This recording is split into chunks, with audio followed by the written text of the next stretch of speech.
listed there as current applications for the 2/16/2021 Yep. meeting. Awesome. Click on that, and then you can if you scroll down, you'll see all the files. Awesome, thanks. Because I've been keeping like everything that I get in the email, I've been saving, but this is so much easier. Yeah, it's it's a nice confirmation too. If you if you go and you look through your emails and you line it up with this, just double check you get everything. That's kind of what I do. Right. Awesome. Thank you.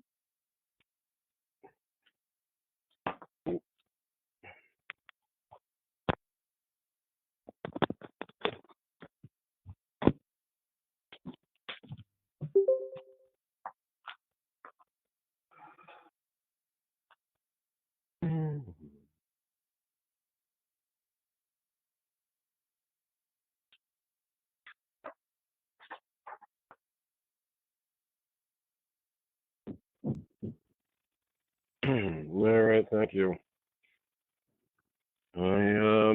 So I have Paul, I have Bob. Is there any other planning board members on?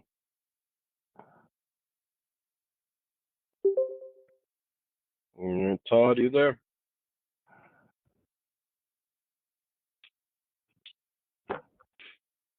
All right, folks. For everybody listening, we're waiting on a couple more members to show up, and we will hopefully be beginning the meeting shortly.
Hello, anybody there? Hey, Jeff, how's it going? Hey, John.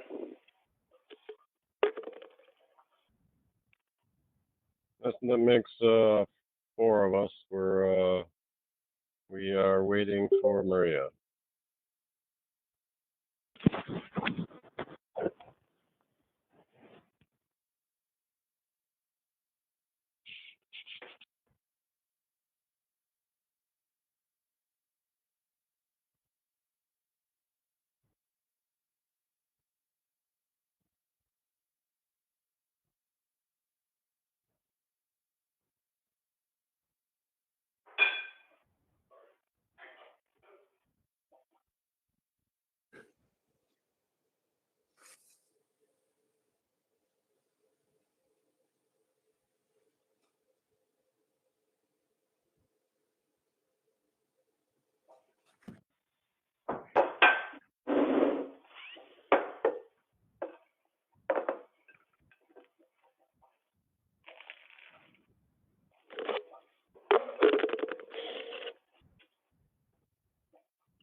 is Spencer still a red community?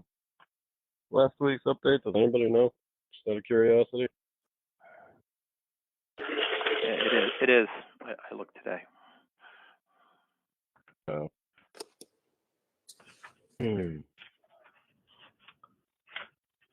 Well, hopefully that's gonna come back down. Well, maybe this week. That'd be nice. I think it'd be at least a good thing to get the board members into the same room again.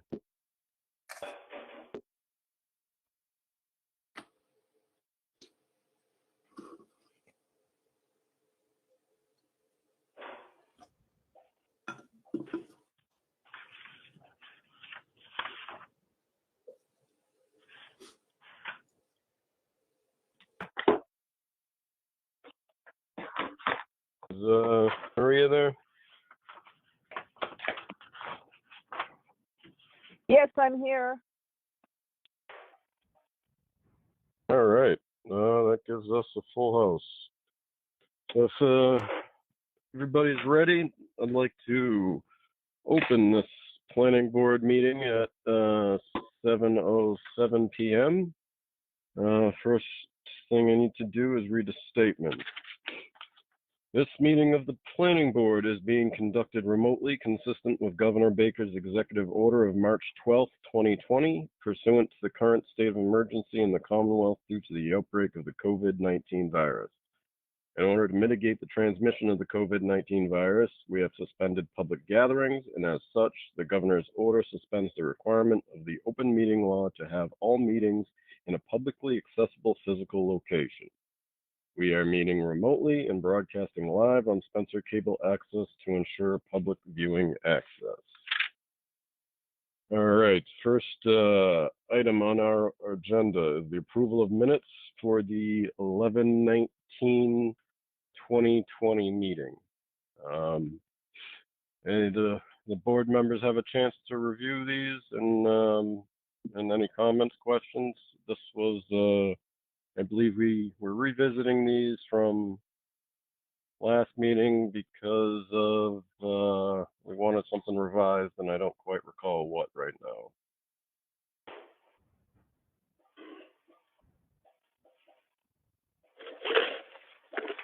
Yeah, there was one revision. It was actually, I brought it up, which was on page, towards the end, page 7 at the bottom. There was a typo in there. It looks like it was fixed. So I'll make a motion to approve the minutes of Thursday, November 19th, 2020. I'll second. Okay.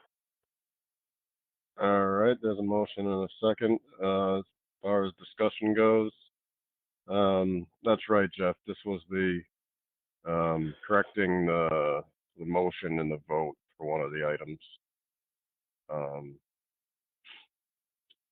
If there's no further discussion, a roll call vote. Let's see, Bob? Yay. And Jeff? Yay.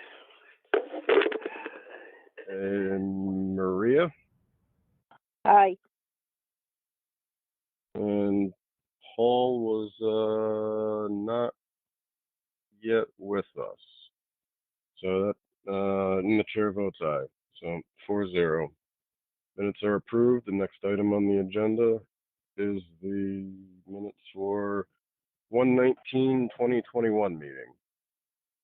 Again, has everybody had a chance to review these? Any concerns?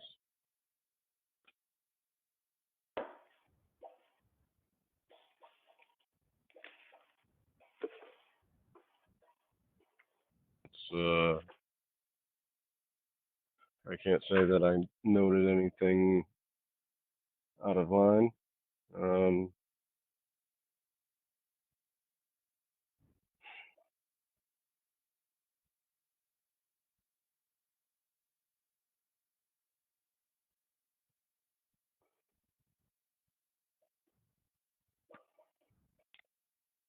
I don't have any particular concerns. Is it, no, any of the board members have any comments, questions? Would like to make a motion?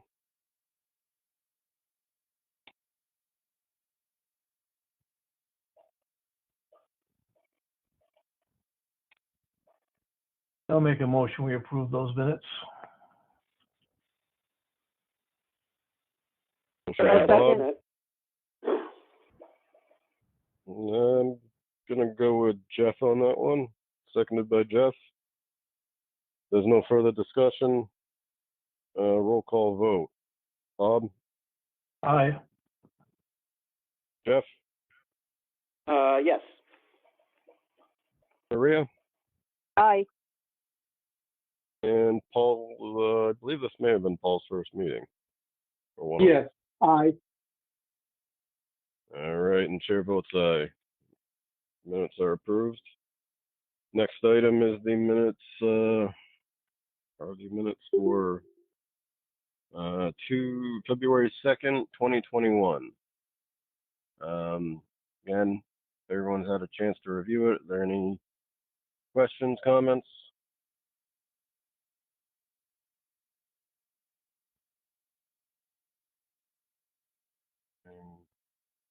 This was a policy meeting, if I recall correctly. Yeah.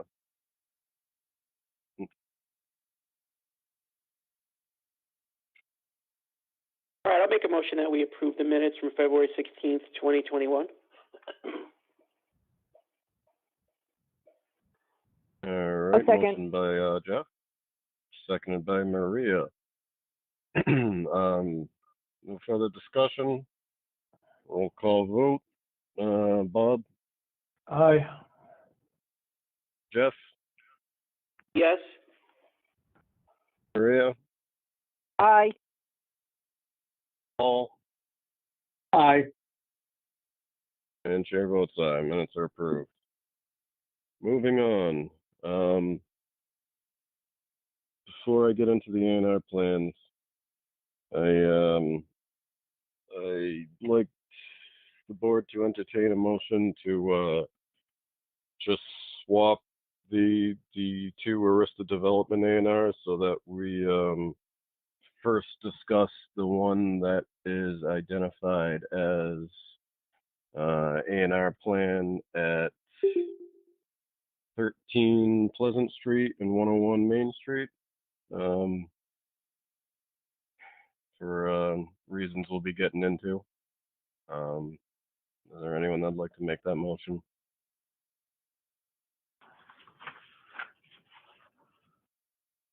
What are you looking to do, Jonathan?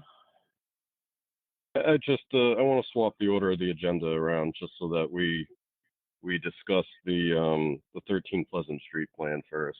It's more of a procedural thing. What about the Watson plan? And that'll still be last. Okay. I'll make the motion, we swap those two items.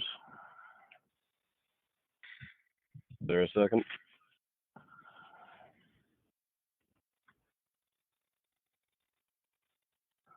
I'll second. Thank you, Jeff. Seconded by Jeff. If there's no further discussion, roll call vote. Bob, Aye. Jeff, Aye. Maria, Aye. Paul. Aye. Chair votes aye. All right, thank you. So the next item we're getting into is the A&R plan for Arista Development at 13 Pleasant Street and 101 Main Street. Todd, is there anything you would like to provide to the board regarding this?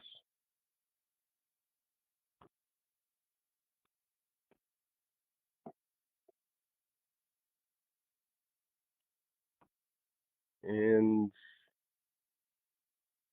if you're talking, Todd, I can't hear you. Can anybody else? I can't help. Nope. Nope. Nope.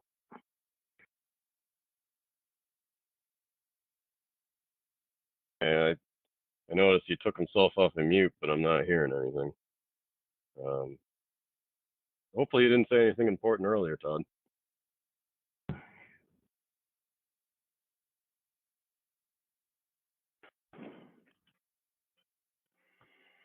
Well, while we give Todd a moment, Is there any, is the applicant on behalf of this A&I present? I am here. My name is Phil Stoddard. I'm representing Arista on the A&R plan.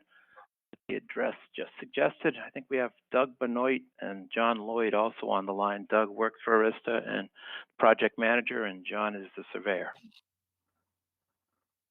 All right, so go ahead and give us whatever you would like for an introduction and presentation. Sure. All right, so the purpose of this plan naturally is simply to create two conforming lots from an existing parcel. Again, two conforming lots. A&R is definitely in play, and we're asking that you approve the plan as submitted. All right. So let's see, if all the board members had a chance to review this, are there any concerns by any of the members, questions? Yeah, can I just ask the applicant just to explain briefly exactly what this specific A&R does, just in terms of referencing the lots on the map? Sure. There's an existing parcel, and we're dividing it into two conforming lots. Lot B1, which is the lot where the old Santander Bank is located, and Lot A1, which is going to be consolidated on the next plan into a larger parcel.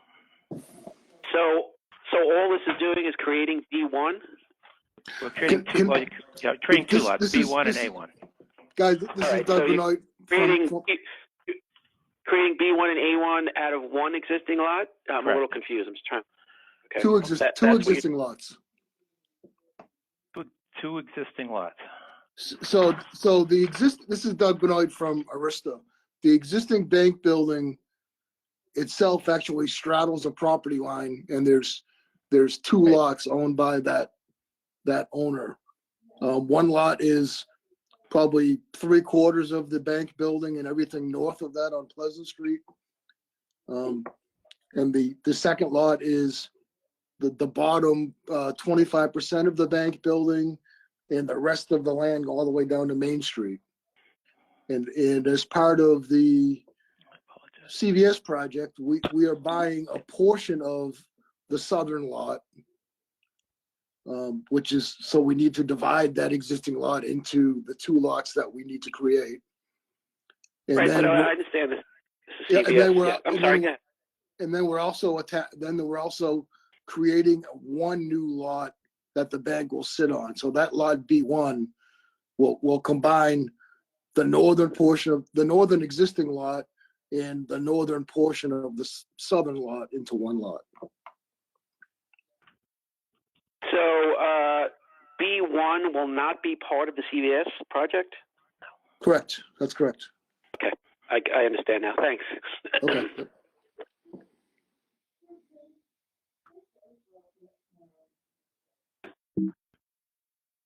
That's that was a good explanation, well laid out.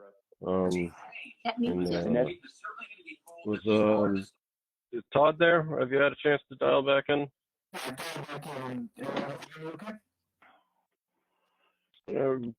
Jay, I can hear you at least. It sounds a little muffled. You're not exactly clear.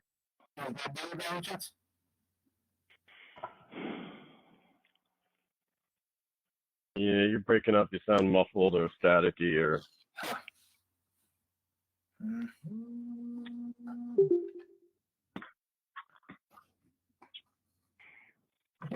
I'll dial in.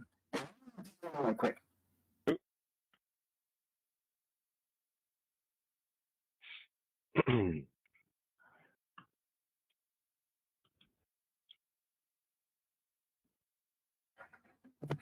All right, I'm gonna just give Todd another moment to try connecting again. For whatever it's worth, I met with Todd, Phil Stoddard, and he was fine with what was submitted. All right, thank you. Yeah, just we're out of I guess procedure or anything else. Just give him an opportunity before we make a decision on it. Yep.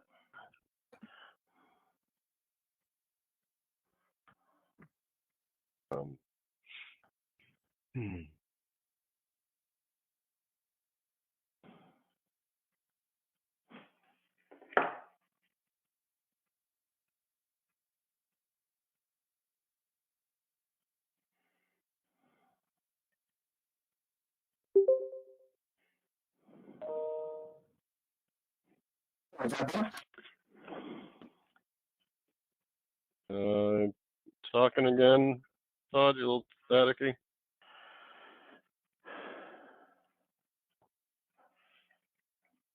Is that better? Yeah, well, without the echo, it's better.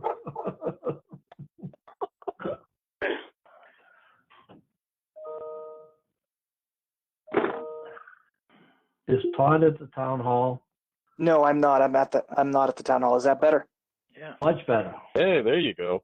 Fantastic. Excellent. Yes, that is correct. The creation of these two lots, before I was so rudely interrupted by technology, I didn't find any issues here that are worthy of note. It's worth bearing in mind how this A&R and the subsequent one are designed to interlock with each other. But I didn't see any issues relating to dimensionality or zoning classification or anything of the like. And you bring up a good point, Todd, and that's why I just requested that we swap the agenda items around. Is that technically, in order with the two plans that this one in particular we're addressing now would have to be executed first, and then the other plan we will be getting to would have to be done second. So I just felt it better that we address them in that order. Outside of that, I don't see any issues on the plan as it's in front of us.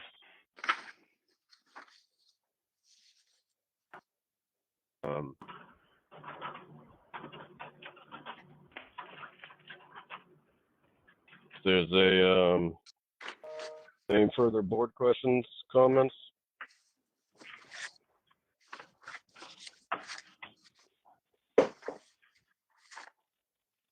If there are none, I'll entertain a motion. Someone like to make it?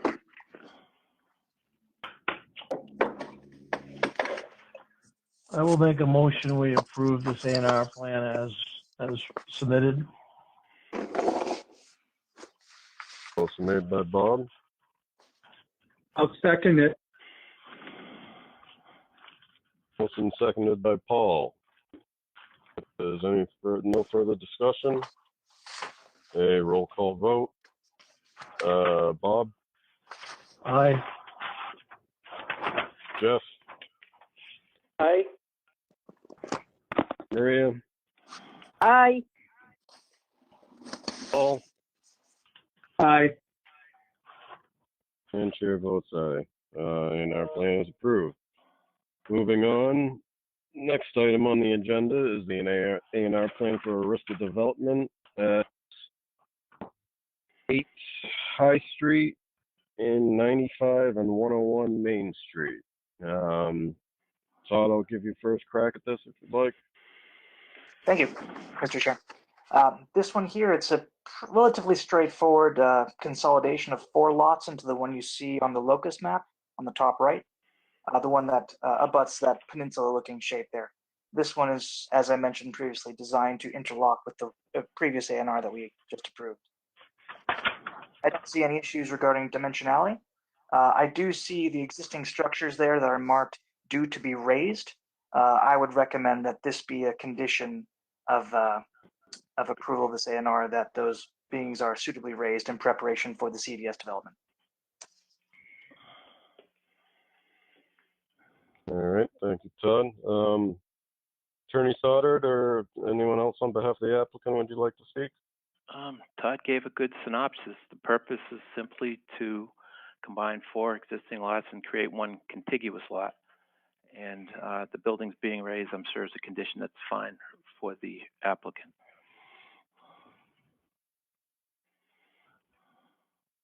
All right, thank you.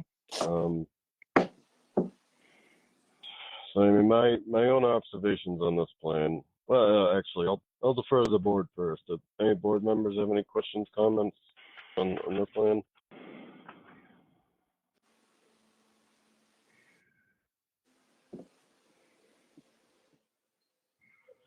I do not. All right.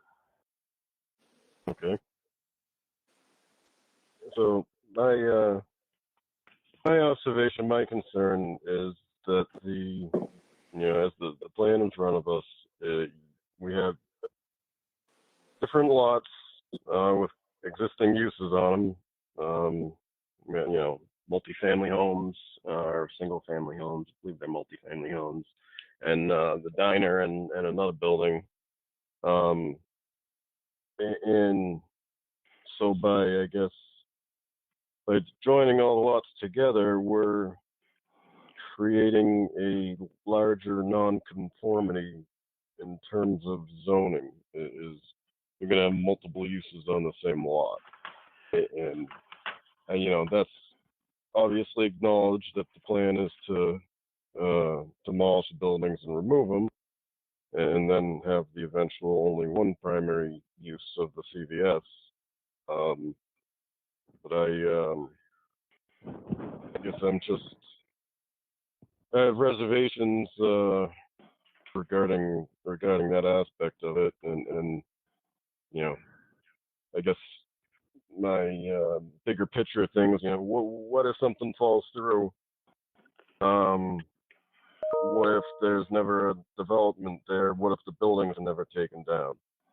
We can't take back an A&R plan, and now we created one lot that's multiple houses on it. I guess any of the board members? I see your point, and it makes good sense.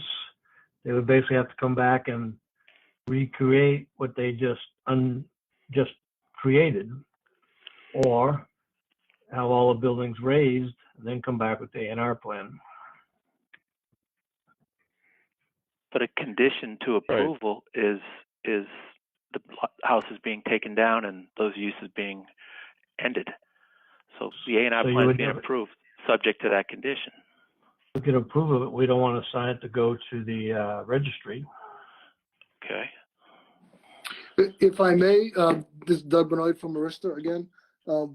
We would not record either of these A&R plans at the registry until after we close on the properties. And once we close on the properties, we're going to go forward.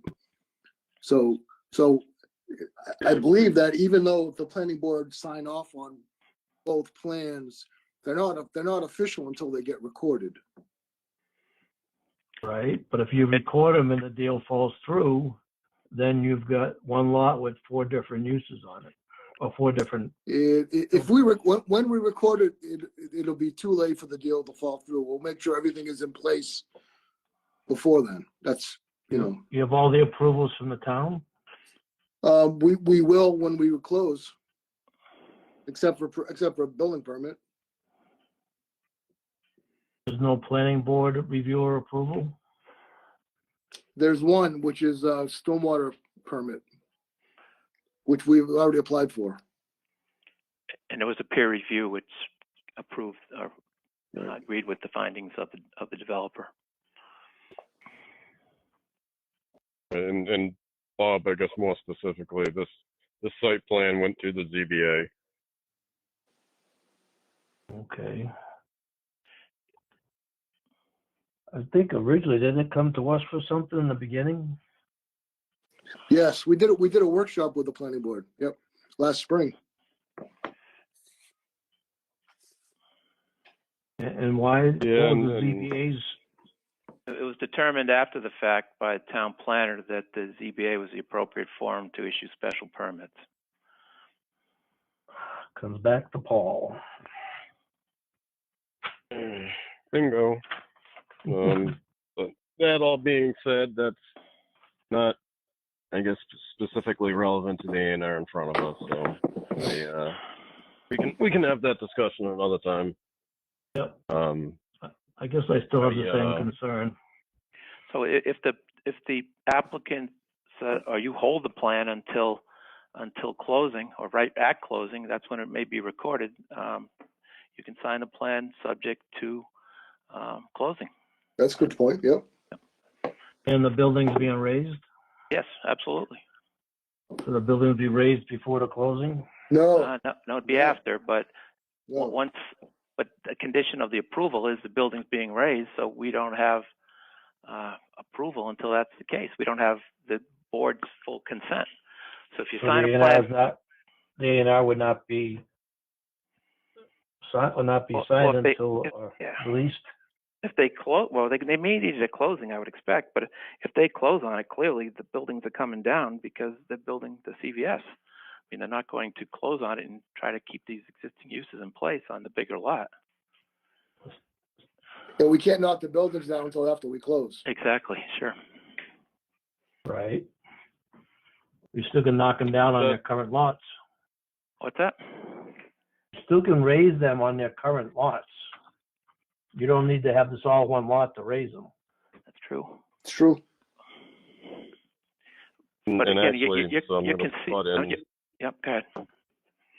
Just the point being made is, well, I guess for clarification, is that Arista development will be the instruments, the deeds that will first be conveyed will be current lots and their current configurations, and then once that happens, Correct. Arista development will be, as the common owner, will be executing this A&R plan. Is that correct? That's correct. Yes. Yep. So then, with that being said, then I guess this plan by itself isn't required for your closing. Is that fair? That's correct. Yep. It'd be individual lots and individual owners initially. Sure. Yeah. The first one would be, though. Yes. Yes. The first one. We've Yeah. already One approved that. Yep. And that was kind of my assumption. That's why I wanted to address that one first. That's correct. Yep. So, yeah, I in so many words, it's not my intent to make this more difficult than it has to be, but I also, I don't want to let the horse out of the barn without a chance getting it back in, so to speak.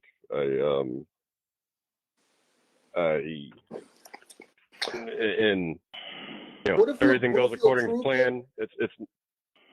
What if you approved it, but didn't sign the Mylar until after we closed? After the buildings are raised. Yeah, if you want to, yeah. As long as that's not an issue for us submitting for a building permit. Through the chair, I would be willing to wait and sign until given the go-ahead. Todd, do you think that the condition that the buildings be raised as a prerequisite to the A&R approval is appropriate to protect the town?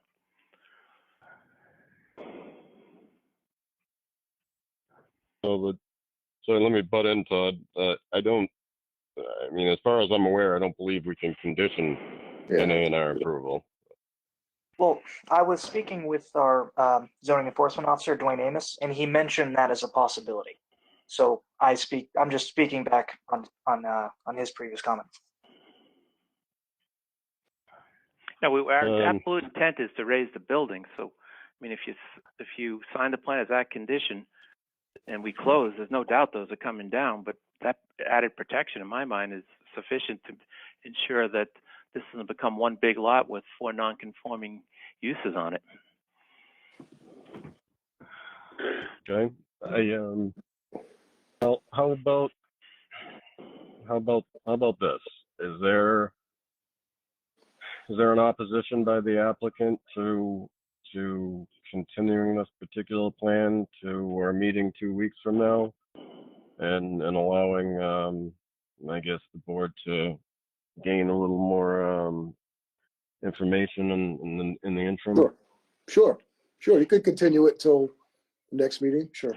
And we hope to be on the next meeting on that stormwater issue too, if I'm not mistaken. Right. Believe your stormwater issue is on the meeting a month from now. Right. Just we've gone to two meetings a week, Okay. and so I think two meetings a month. I'm sorry. Yeah. So I'd be I don't see a problem with just continuing this A&R plan to 2 weeks out, and then I believe the stormwater permit is actually scheduled for a month out. Do you want to go to the same date, Doug, or do you Yeah, want? why don't we continue it to the same date, just so for ease of attendance. That makes sense. If that's the applicant's request, I don't have an issue with that. Sure. Yep. And I'll take a look at A&R with conditions, see what we can do with that.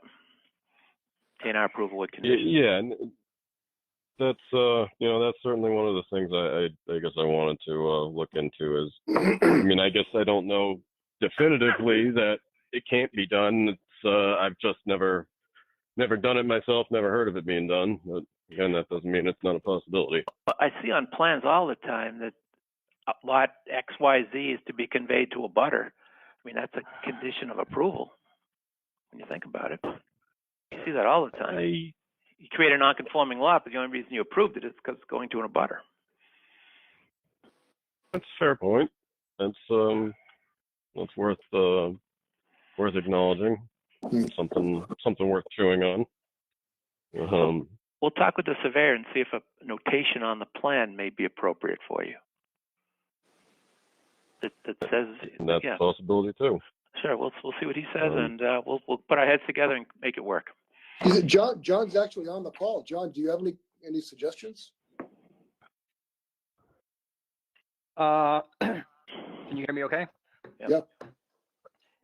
Yeah, we're pretty much open to anything. I have done plans in the past where I have seen conditions on the plan. It's usually dictated by the town, but as long as the conditions you want to see aren't anything that, as a surveyor I couldn't put on the plan, I'd be happy to do it.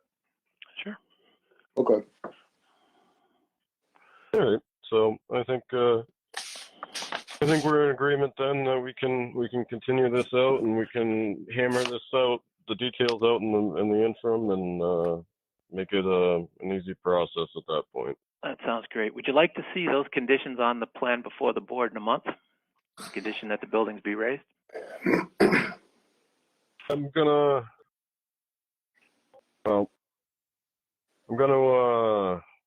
I guess defer to the information, the guidance we receive in the interim, and very good. And I believe Mr. Miller will be in contact with you once we get that further guidance.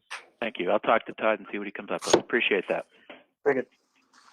Okay, thank you. John, All right. John, I have a question on this issue. Oh. Go ahead, Bob. This is Bob. What's the difference if we hold the A&R until after they raise the buildings, or we just sign the A&R at the meeting immediately after they raise the buildings? So you're approving it. I don't know. You're approving it, but withholding signature until the buildings are raised, basically, right? Yeah, so why not just do it officially, approve it after the buildings are raised? So you're not approving it now, you'd approve it once buildings are raised. Yeah, then we got to sign it anyway with a meeting. We might as well sign it the first meeting after you raise the. Somebody got to mute their phone. Cousin devastated, And so right. Mute your phone, please.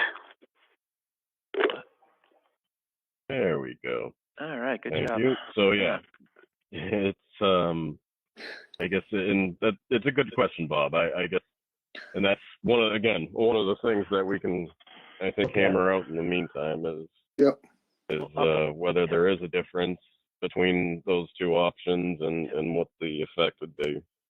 I'll talk with Todd, try to put together a plan that everyone's in agreement with. I mean, I think everyone's intent is the same, and I know everyone's intent is the same.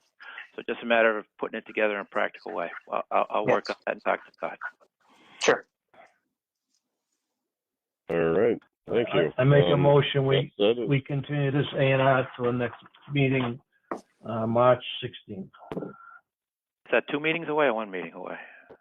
It's a month away. A month away. That's what the one we're going to be on with the stormwater plan. Perfect. Thank you. Thank you very much. We need a second.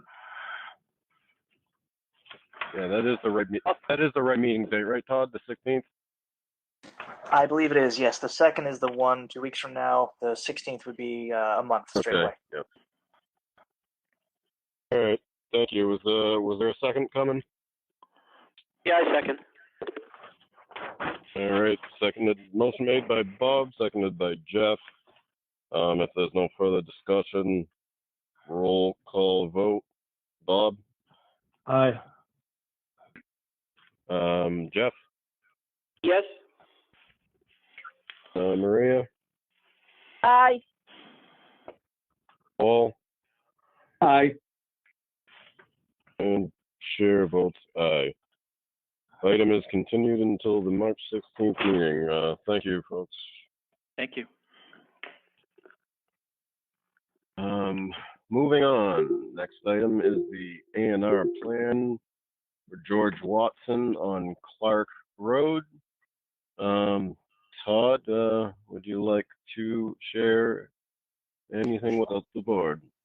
This one here is relatively straightforward. It's a simple subdivision of one buildable parcel outside of a much larger contiguous parcel. It's relatively straightforward. I haven't found any issues to make noteworthy. All right, thank you. Is the owner or anyone on behalf of the applicant in the meeting that would like to speak regarding this?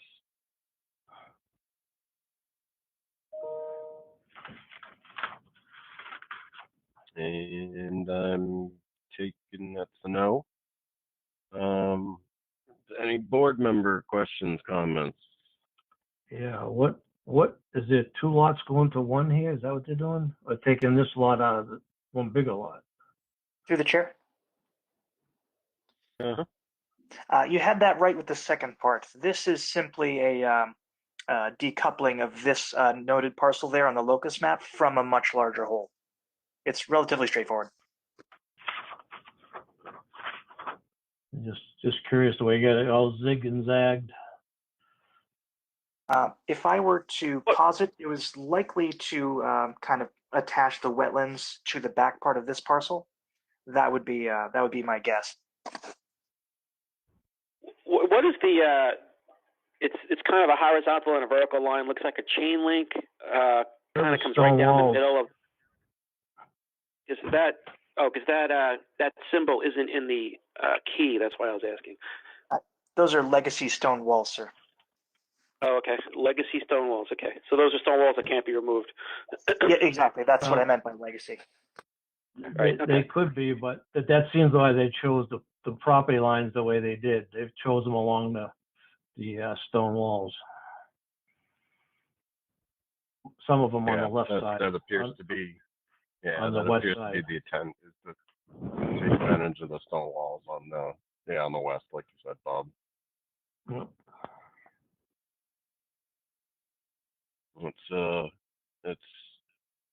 It's one of the more commonly used property delineations in Massachusetts and New England is stone wall. All the farmers clear in their field, the ovals ovals all are the stone, and yep, and Through the chair. something to do with them. Yep. I would just like to make note of the scale of this particular lot, lot 33. While it might appear small, that's roughly 9 and 5% acres. It's a relatively large piece of property.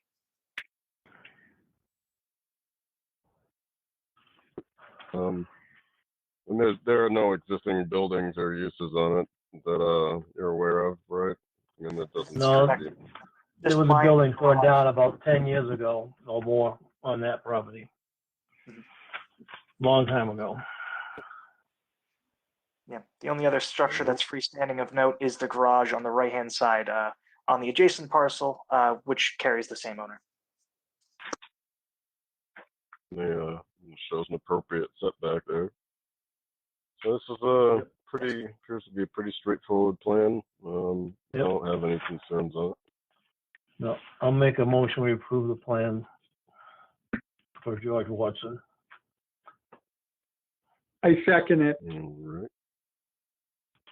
Motion made by Bob, seconded by Paul.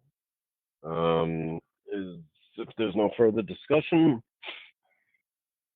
roll call vote. Bob? Aye. And Jeff? Aye. Maria? Aye. Paul? Aye. Chair votes aye. And our plan is approved.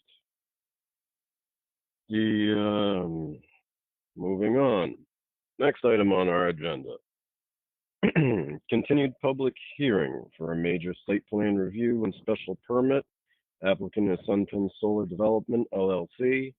Owner is Peter and Carol Gosher. Location 22 North Cross Road, Spencer Assessor's Map R40-07. The applicant is requesting a major site plan review under Section 7.4 and special permit under Section 7.2 of the Spencer zoning bylaw zoning to install a solar PV facility. The property is located within the rural residential zoning district. Todd, all you. Yes, sir. As described, we did happen to have some response to the peer review comments from Wood. I would refer to the board members to review those. I went ahead and went through these with a pretty fine-tooth comb, and I found their replies satisfactory. I don't see any particular items that are kind of jutting out in violation. So I don't have much further to add on that. So the board can decide as they please. All right, and we have anyone here on behalf of the applicant? Hi, can you hear me? Yep. Thanks, Mr. Chair. Andrew Vardakis here, civil engineer and project manager for Wood Environment and Infrastructure, here on behalf of the applicant, Sunken Solar. Yes, as Mr. Miller mentioned, we provided responses to comments that I discussed at the last meeting. Lengthy cover letter going through the summary of changes to the plans regarding stormwater design, electrical, excuse me, also incorporating all of the historic comments to date. Again, a bit lengthy, but acknowledging we wanted to incorporate everything since it's been about a year since we submitted materials. So for brevity of the meeting and presentation, I won't go through each comment line by line. I'll be happy to if that's the preference of the board, or if there's any other specific questions or comments. My only question for the board is we submitted this to the BSC group, the peer reviewer, as well as a copy to the Conservation Commission. Should also know we submitted our peer review responses to BSC in regards to the Conservation Commission wetlands NOI application.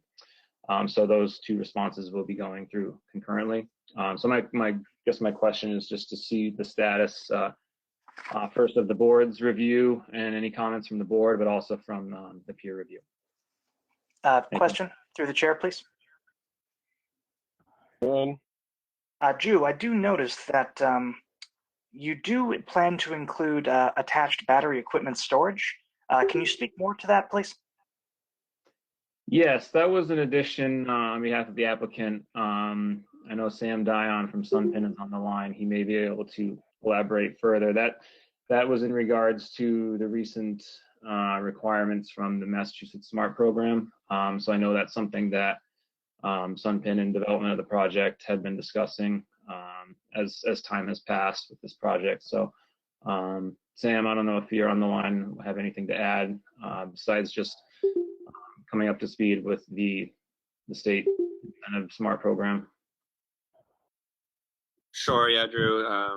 Thanks there. Yeah, so just like you had said, Drew, the state has requirements as part of the incentive laid out by the state, and to qualify, that they're requiring that storage be included and paired with these solar projects moving forward throughout the state. So, to meet those needs as required by the state, we added that to the program. If there's additional information, or added that to the project, if there's additional information that the board would require or request, happy to track that down and make that available.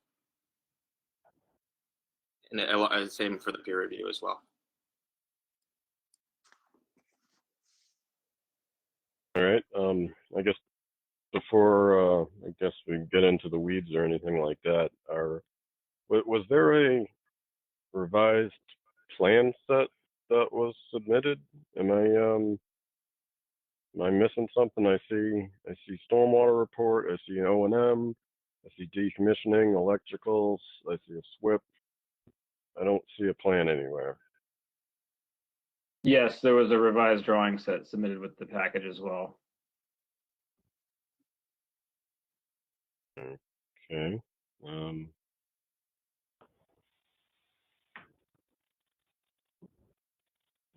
Yep, everything was submitted electronically as well as some hard copies to the town office. In addition to the peer review and conservation. All right.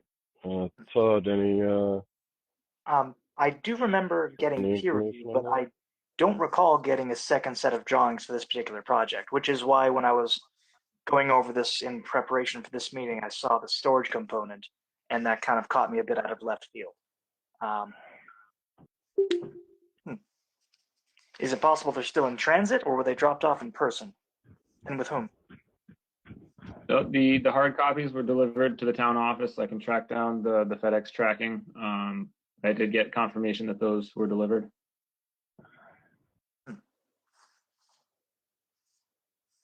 In addition to the electronic copies, I spoke with Monica about the transmission of those via the Box website.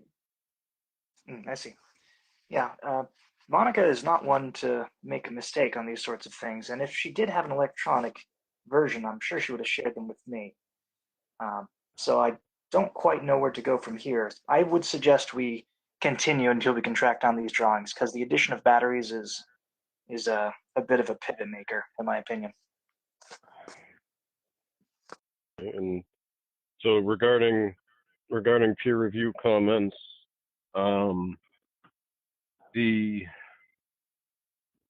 correct me if I'm wrong. So this most revised set was provided to BSC, and we have yet to hear back from BSC. Is that correct?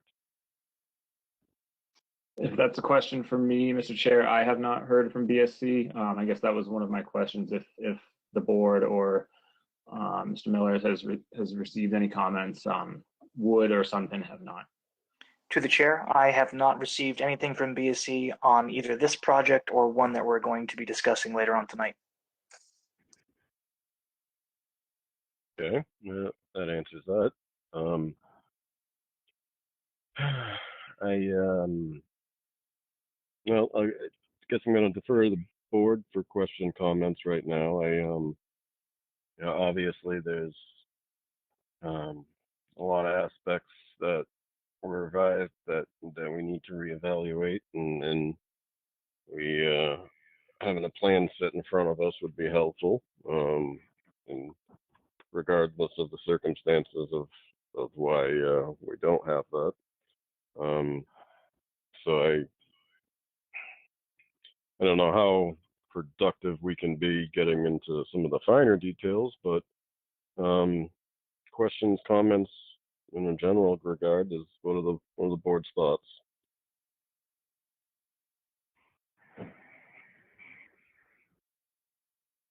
Well, I don't feel comfortable making any kind of decisions without any kind of drawings or input from our reviewers, ourselves. Yeah.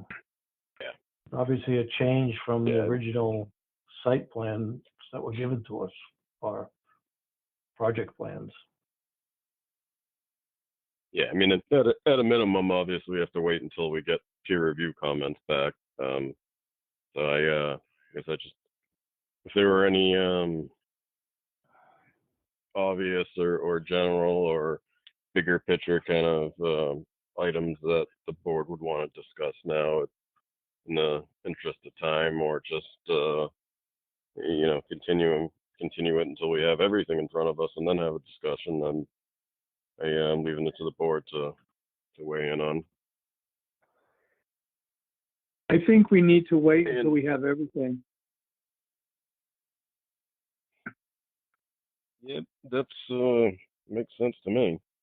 I do need to open this to the public and at some point. So I mean, if the board can make comment afterwards, or if they'd like any further comment question right now.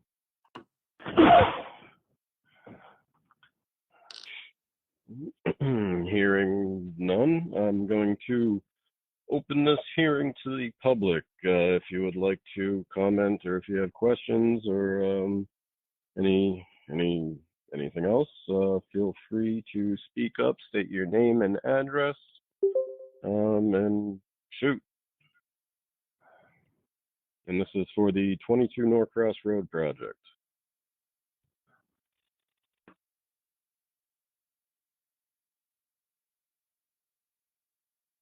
And not hearing anyone.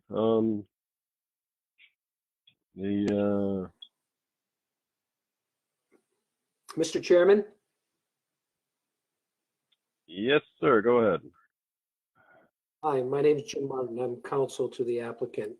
I'm just trying to work with the board on the logistics of the review and the peer review.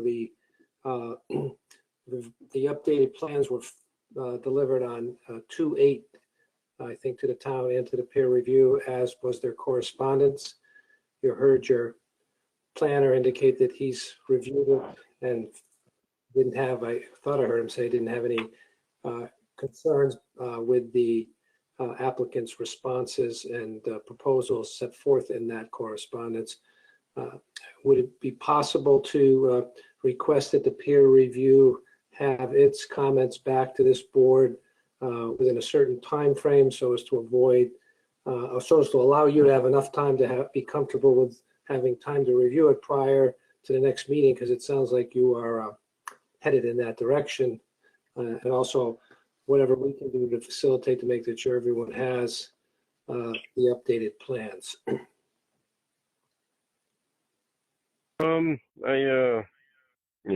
not going to speak for BSC, but I'm sure that our town planner keeps an open discussion going with them in regards to the priority of the projects that they may have on our behalf to review, and that can be that can be reevaluated.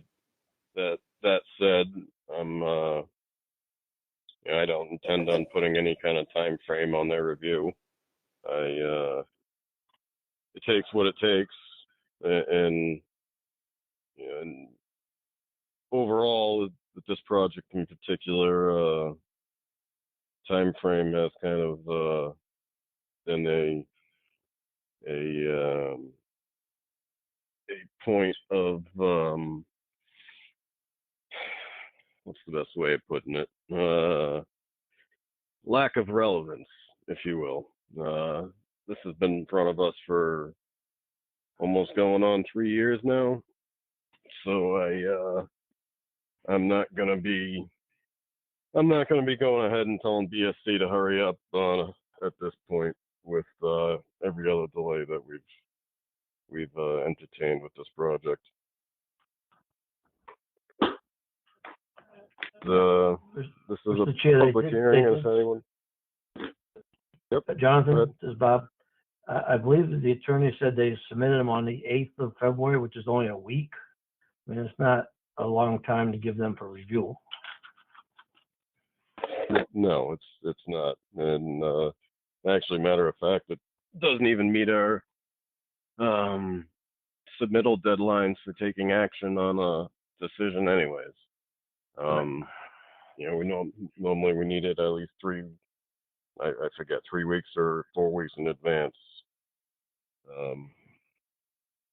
So that's my current thoughts. Again, this is a public hearing. If there's anyone in the public that would like to make comment or have a question, please state your name and address.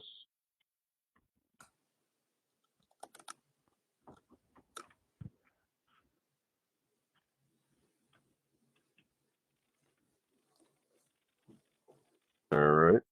Hearing none. The board or does the board have any further thoughts? I'm going to give the public another whack at it in a few moments, but I believe the way forward at this point is a continuance until our second March meeting on the 16th. What are your thoughts?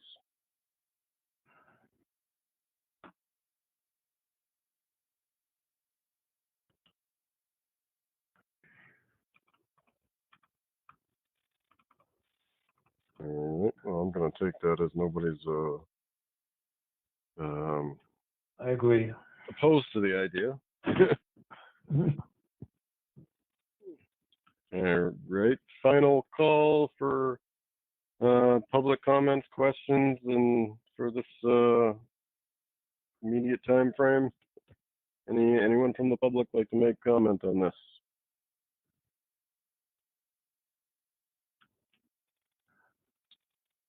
And hearing nothing, would the board entertain a motion to continue this public hearing to the March 16th meeting?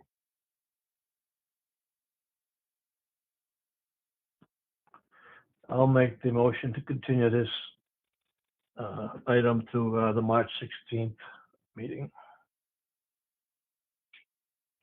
For a second.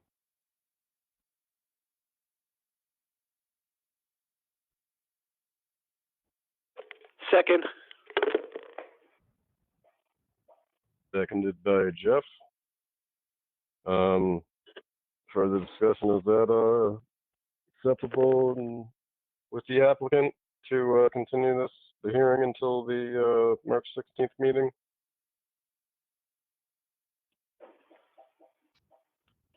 This is Drew Vardakis. I believe so. All right. Thank you. So with that said, we have a motion by Bob, seconded by Jeff, to continue the public hearing until the March 16th meeting. Roll call vote. Bob? Aye. Jeff? Aye. Maria? Aye. Paul? Aye. And chair votes aye. Hearing is continued. Thank you. Thanks for your time. Night. Thank you. Good night. Next item on the agenda. Continued public hearing. Major site plan review special permit.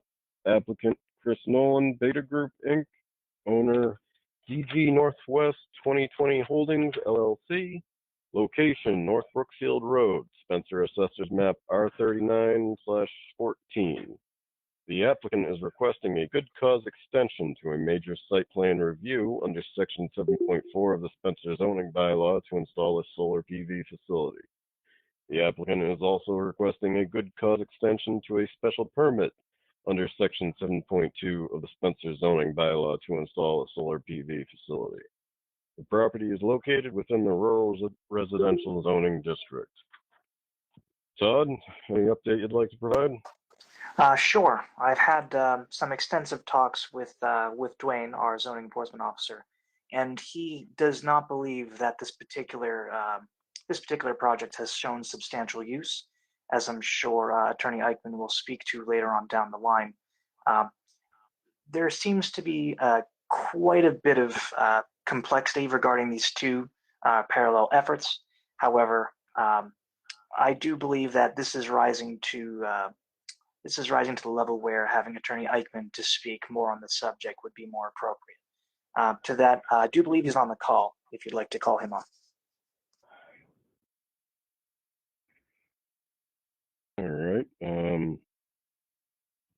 if Attorney Eichmann would like to weigh in at the time if he feels appropriate, he absolutely has that opportunity. Yeah, Mr. Chairman, this is John Eichmann. Good evening. Good evening.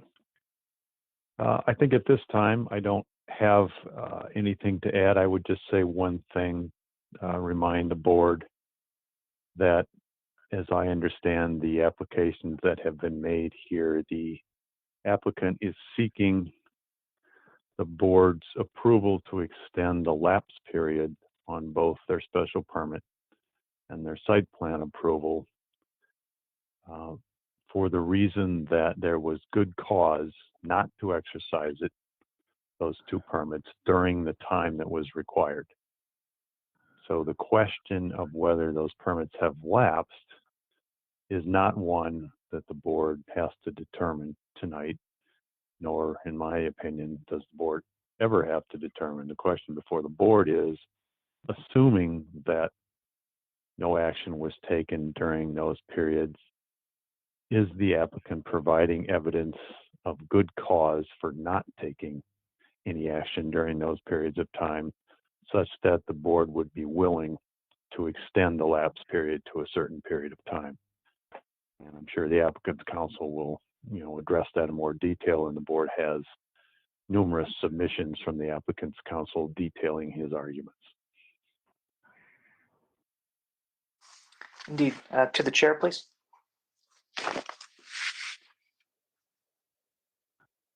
Yeah, thank you, Attorney Eichmann. Hold one moment, Todd. Just while I have you, Attorney Eichmann, just a question of, would there be a more appropriate sequence to addressing the site plan versus special permit? Do we want to discuss one or the other first, or does it matter? Mr. Chairman, I'm not sure that there's a particularly better sequence, one as opposed to the other. I think the special permit was the first granted and has a longer period, a longer lapse period. It was originally 2 years, but that was extended by the state's Permit Extension Act so that it became a 6-year lapse period.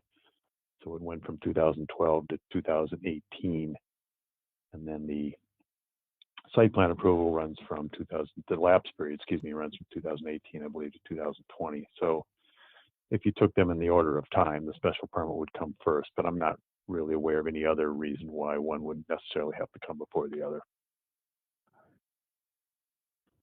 Okay, thank you.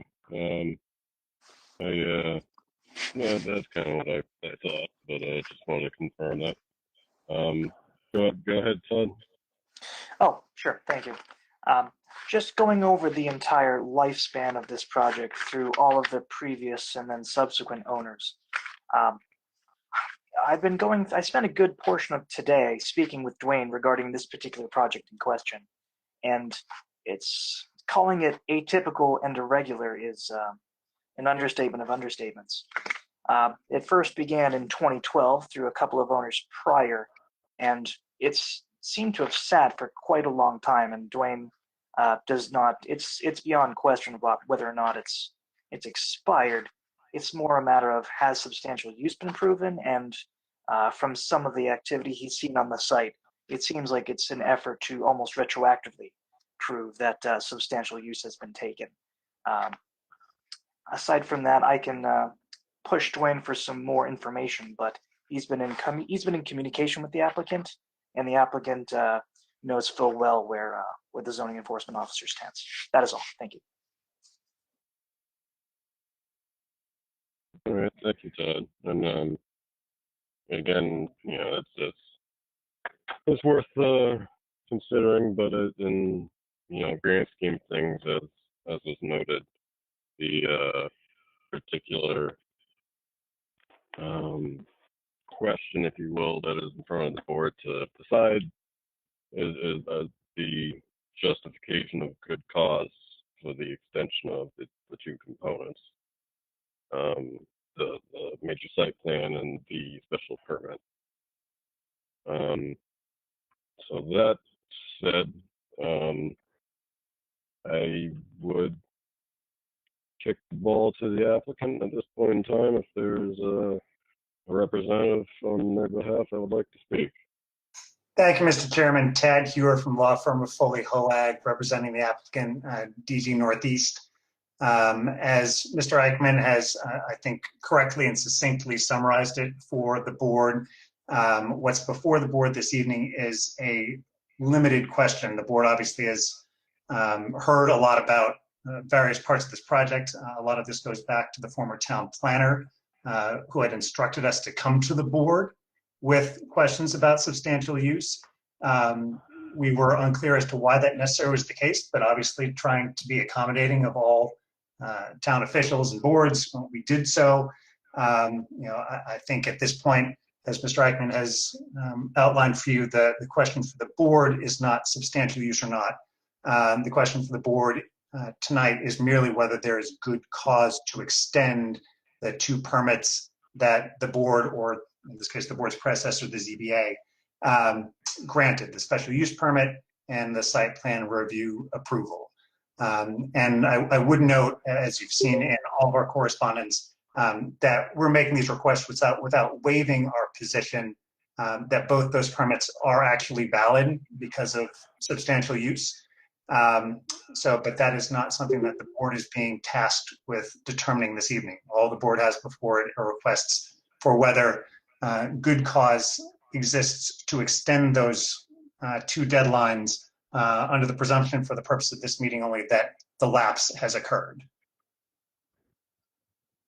And I'm happy to go through those arguments. I think several of them in particular are quite pertinent to hear a bit from us, from the board. But as you know, they are set forth in a letter and then a package of exhibits that were submitted to the board at the board's request from the last meeting, just for some more background and context, some actual documentation from the various sources as to some of the points for good cause that the applicant had raised previously. Okay, thank you. So let's approach this. Let's approach the special permit aspect first, if you don't mind. Sure. Just providing us a reference or a particular correspondence or document that you would like us to review and that you would like to speak to, and make it easier on everyone, and then have at it. Sure, and I agree. I think starting with the special permit makes sense just because chronologically it came first, and any of the reasons that apply for the site plan review good cause would almost by definition apply for the special permit good cause, right? They would have occurred closer in time to now from when the special permit lapsed itself. So I think there are some that apply only to the special permit, but everything that applies to the site plan review kind of by definition would apply to the special permit as well. So I think that the key document for the special permit, and that's the one that was granted in, just so everyone's on the same page, granted in 2012. It has a lapse date of May 2018, and that's because of various extensions created as a matter of law by the Permit Extension Act, which is what Mr. Eichmann referred to. So the question is whether from May of 2018 to, I think I would say this past July, because that's when we made our request and first received indication from the board that there was a question about lapse, whether there was a reason for that in that roughly 2-year period for good cause for the permit not to have been exercised. So the key document, and quite frankly, in my mind, the dispositive document is Exhibit A in the package that we sent to. That's the email exchange between the prior owner of the project, Sunken, and Mr. Delaquia. And if you take a look at that document, you will see that at the outset, there's a highlighted portion But what I'd ask you to do is scroll down to the very bottom to see what the original request was. This is on page 4 of that PDF. And you'll see an email from XJ Chen. He's an employee of Sunken to Mr. Delaquia on October 10th, 2018. And again, just so we all have our chronology straight, that's 5 months after May of 2018, which is when the lapse allegedly would have occurred. And he writes and says, "Hi, Paul, paragraph, please confirm that the above evidence satisfies the town's requirement and our special permit and zoning approval are still valid." So that's Sunken asking in October of 2018 whether the special permit they received is still valid. And everyone knowing full well that the lapse date was otherwise would have been May 2018 if nothing had occurred that would have vested it. And just so everyone's, again, on the same page, any action that constitutes substantial use vests a permit. You don't need to keep doing the thing. Once it happens, it's happened. So if you go back up to the last, the most recent correspondence, that's on Monday, October 15th, 2018. And that's Mr. Delaquia responding back to Sunken. And he writes, and this is the town planner for Spencer, "It is my opinion that the actions you described below, interconnection agreement, chapter 61 waiver, rollback taxes, that's the payment of rollback taxes for chapter 61, phase 1, that refers to the phase 1 environmental site assessment, constitute work on the project, thus vesting the special permit for the solar use prior to its expiration. You do not need to obtain an extension or revision." Right, those are key words. You do not need to obtain an extension or revision. This is what the town is telling DG's predecessor. Let me know if you have any questions. We would submit that this fact alone warrants good cause for an extension of the special permit, because the town itself told DG after May of 2018, there was no need to obtain an extension or revision. And the town is now taking the opposite position, that there is the need to obtain an extension or revision. So Sunken and DG relied to their detriment on this confirmation by the town that the special permit had timely vested. And quite frankly, DG had no reason whatsoever to doubt that express written confirmation from the town planner until 2 years later at the September 15th, 2020 hearing, which is the first time that anyone ever indicated to us that the special use permit's lapse was in question. And by kind of an analogy, if I may, it is almost as though if you sent in your annual property tax payment to the assessor and you called the assessor and said, "Have you received the payment?" The assessor says, "Yep, received it. No need to file for an extension. You're good." And then you got a letter from the town 2 years later saying that you're delinquent on your taxes because they never got the payment. That's pretty good cause for not imposing a penalty on the taxpayer who tried to do everything right, called the town, made sure that the payment was in, and has in writing that everything was fine. To be told 2 years later that you've got to fix something, we're not talking about a minor or a kind of a confusing statement from the town. It's pretty clear in black and white. And at minimum, I think we would say there's good cause for DG not to have sought an additional extension to the special permit, because we were told by the town there is no need to do so. And quite frankly, had the town indicated otherwise back then, we would have brought an application immediately to the planning board to ask for an extension, within 3 months of it. So the net fact that we're 2 years out, quite frankly, has no bearing in my mind whatsoever, because the town has told us in writing, you were fine, you were good, no problems. So that's quite frankly the key document that gets us from May of 2018 up until now, because we had no reason to believe otherwise. A couple of the other documents you'll see on exhibits B and C. So hold on a second, sorry to interrupt. No problem. If I'd like to hold you up there and just have a discussion on the points of what was just said,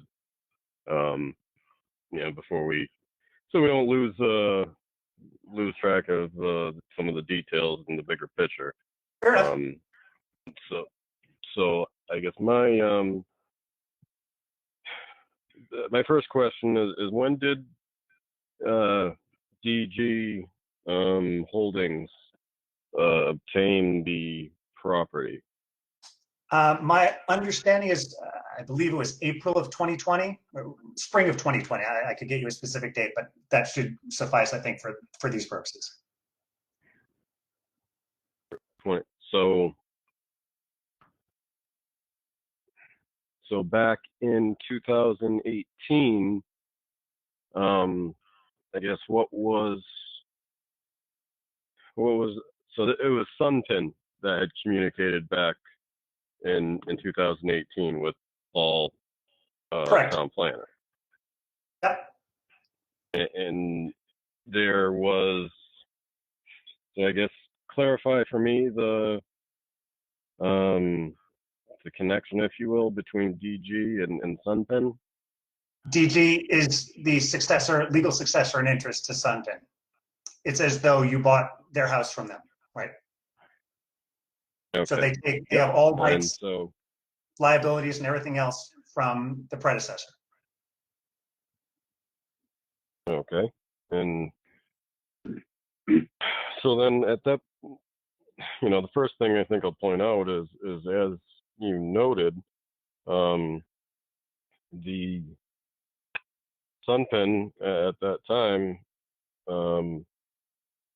this correspondence was initiated a number of months after that lapse period was set to run out, and so procedurally, it's in every other circumstance, the board normally is looking for an extension request to come in before that lapse period.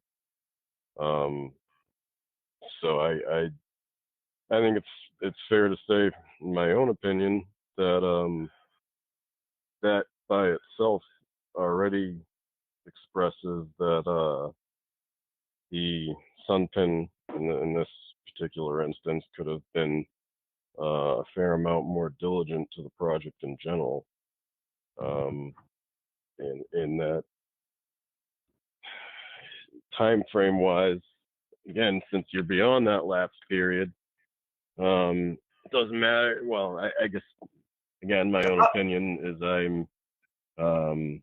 the relevance of 3 months past the time period or 2 years past the time period is I'm indifferent to.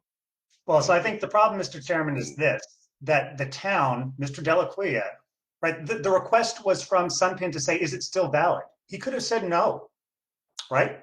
And what you're saying is he should have said no, right? He should have said, you lapsed in May 2018. It's October 2018. You're 5 months late. But that's not what he said, is it?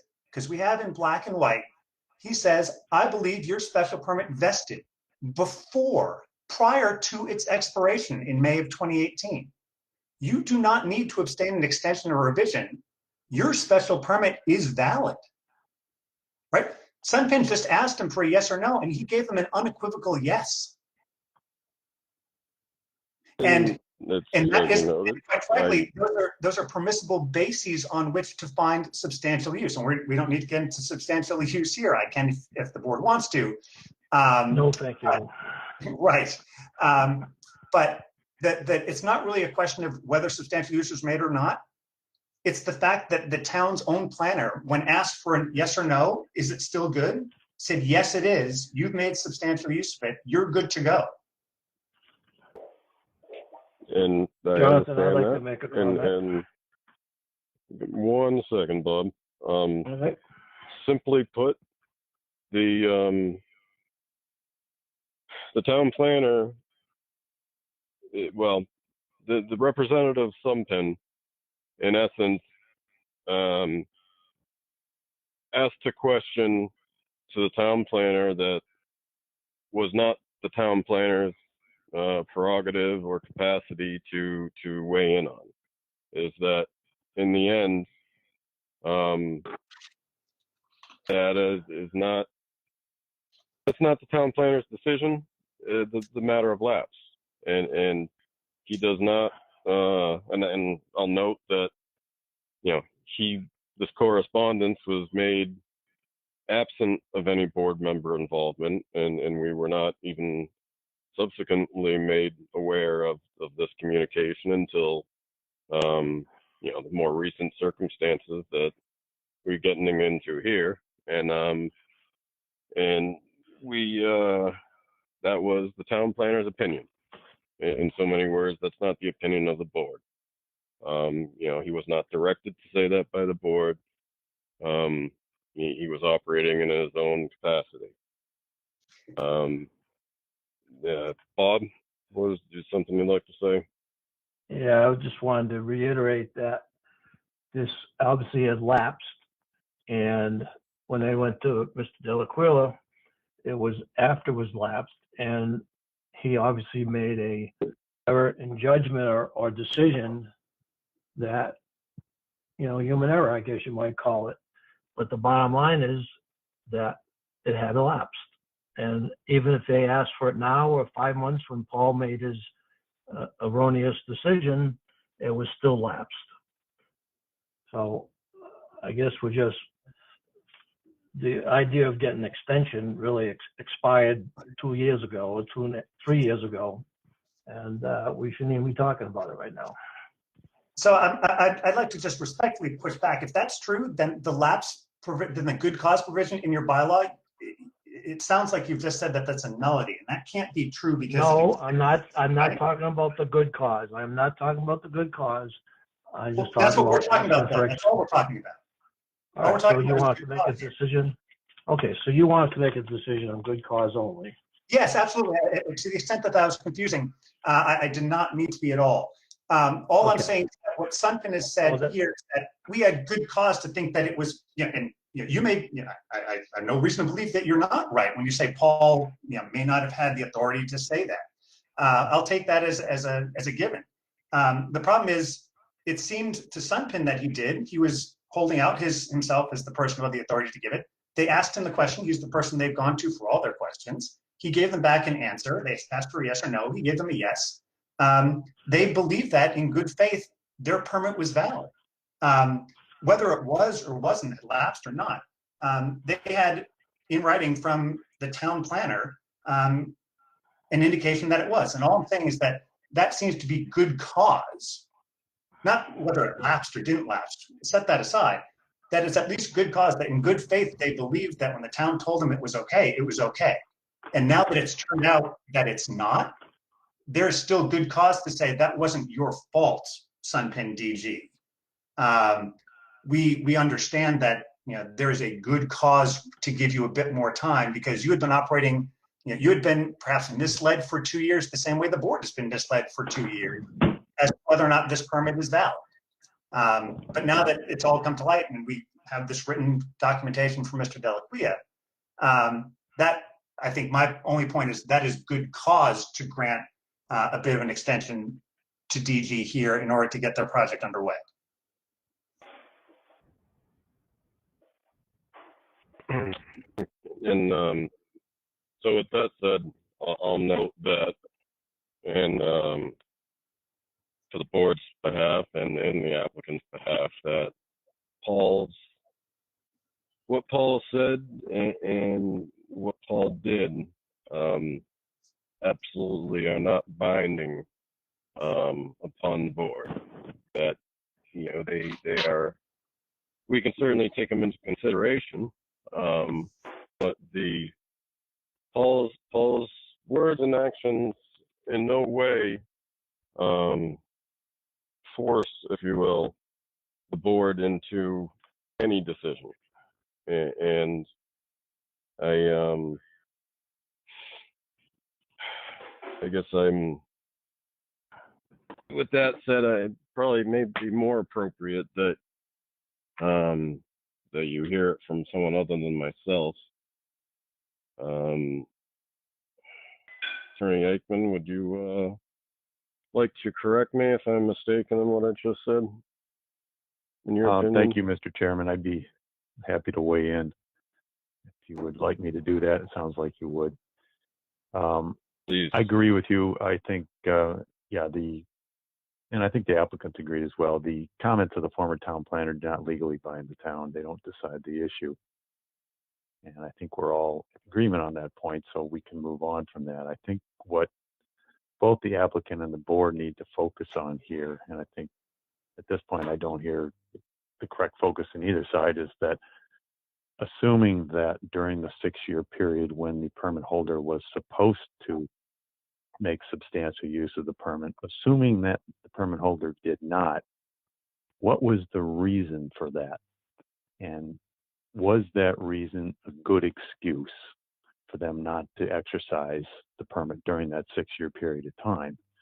That's really, I think, the decision in front of the board, not what happened after the 6-year period, but what happened during that 6-year period. Because again, we're assuming for purposes of this particular finding that it was not exercised during the 6 years. And what the applicant is asking for is, we think there was a good reason why that didn't happen. Here are the reasons. We ask the board to take account of those reasons and agree with us that that was a good reason not to exercise during that 6 years. And because of that, we find that there should be an additional period of time in which we allow the applicant to act on the permit. So I think, again, just to wrap up, the focus should be on why during that 6-year period from May 2012 to May 2018, the applicant, we're assuming, did not exercise the permit. What was the reason for that?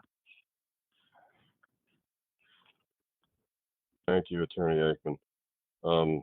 I guess one clarification I'd ask, if you don't mind, is the, I guess, relevant, as you just stated, from the time period from 2012 to 2018, the actions taken within that time period, or not, I'm sorry, not the actions, but the circumstances that would provide for good cause would, is it also, do we consider the time period from 2018 to present? Mr. Chairman, in my opinion, as for the special permit, I don't think the period from 2018 to the present is relevant as to this good cause decision. It would be relevant for the site plan approval because that lapse period was occurring during 2018 to not quite the present, but till 2020. But for the special permit, no, I don't believe that that would be relevant to a good cause determination, what happened after May of 2018. Okay, thank you. And that's important clarification. Just like to make everyone aware of, so that and again, trying to keep this on the straight and narrow. We are assessing the good cause, potential good cause reasons for extension, and the relevant, I guess, time frame for those reasons would be for in the duration of when the special permit was valid. From the, I forget the months, and they're all kind of blending together to me, but for general purposes, it's May of 2012 to May of 2018. I think everyone would benefit from that every once in a while too. Yep, May 2012 to May 2018. Thank you. So for that, in that time period, and so in that regard, the applicant has raised in his correspondence, and as he just previously addressed, the first bulleted item of the town planner's correspondence. I'll note that occurred outside of that time frame. So I'd have the board take that into consideration, and I feel that particular bullet point may have run its course, and I'd like to progress to the further down if the applicant would like to. Specifically, the next item where the National Grid interconnection agreement delay. Of course, Mr. Chairman.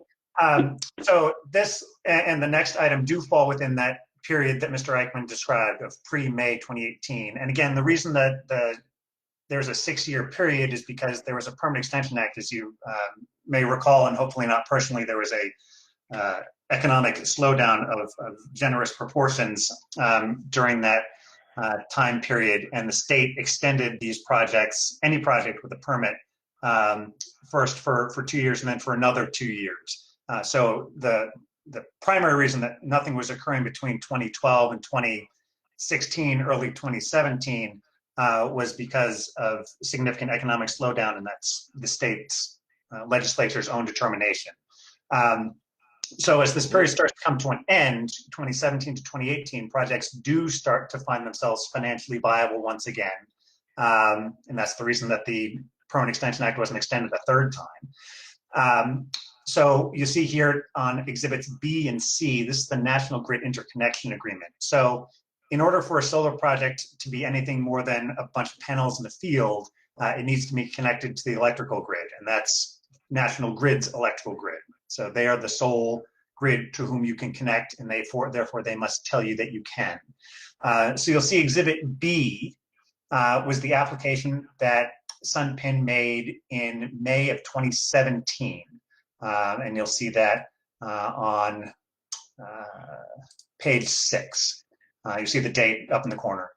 And I would point the board to the next page, page 7 of the PDF, where you'll see down in the middle of the page, it says estimated install rate date.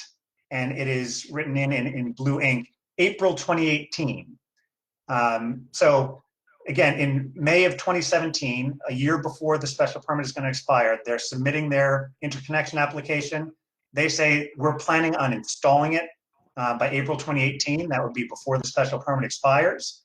It's going to be in service 4 months later in October of 2018. And then it's signed by the president of Sunken on May 5th, 2017. So that application goes in May of 2017. It doesn't get approved by National Grid until April of 2018. So when Sunken said, we would like to have this project started to be installed, potentially even completed being installed, April 2018, that's when National Grid finally gets around to sending back the interconnection agreement saying, yes, we'll let you interconnect to our grid if you build this thing. So there's over approximately a year's delay in submitting the application, and National Grid counter-executing what you can see is essentially a form contract with the developer. And I would say that no one is going page to 12. Yes. That no one is going to submit or start building a multi-million-dollar solar project if all they've done is assemble some Tinker Toys out in the field. You've got to be able to connect to the grid, and National Grid delayed almost a year before time that they could interconnect if they actually built the project. So we would say that that is a significant reason within that special permit period for why the project waited and waited and waited for National Grid to give them the go-ahead. Happy to stop there or go on to the next bullet, which is somewhat related, Mr. Chairman. Jonathan, I'd like to comment on that. All right, let's take a pause there then. Bob, go ahead. Yeah. I understand the time frame that you just pointed out to us. We all know National Grid doesn't do anything quick, and being in the industry and the business, obviously Sunken knew that wasn't going to be a quick response or approval, and they should have been all along applying for the extension while they're waiting for National Grid to give their approval, so that when they did get the approval, they have the extension to continue on construction. So I don't feel this is a good cause or reason to give the extension now. They should have applied for the extension back in 2017 when they knew they weren't going to get an answer real quick, or if they did know they were going to answer real quick, to be prepared for the extension prior to the decision from National Grid. That's all. And that's a point worth making, and I'd I guess the next bulleted item is relevant to this discussion as well. So I think it'd be best interest to allow applicant's counsel to continue on to that item and tie it together, please. Sure. So this is the SMART program. You can't build a solar project in Massachusetts financially without the incentives that are created by the state's Department of Energy Resources. I suppose theoretically you could. As a practical matter, you cannot. So in June of 2017, DOER announced that it was pretty abruptly, quite frankly, terminating its SREC 2 credit program, and they were going to be launching a new program. So they made a big announcement in June 2017, again within this window. And everyone was expecting that would indeed be a program that would be put forward. You could apply for it, you would have financial certainty, and therefore you'd be able to finance your project, because these projects don't get built unless they're financed.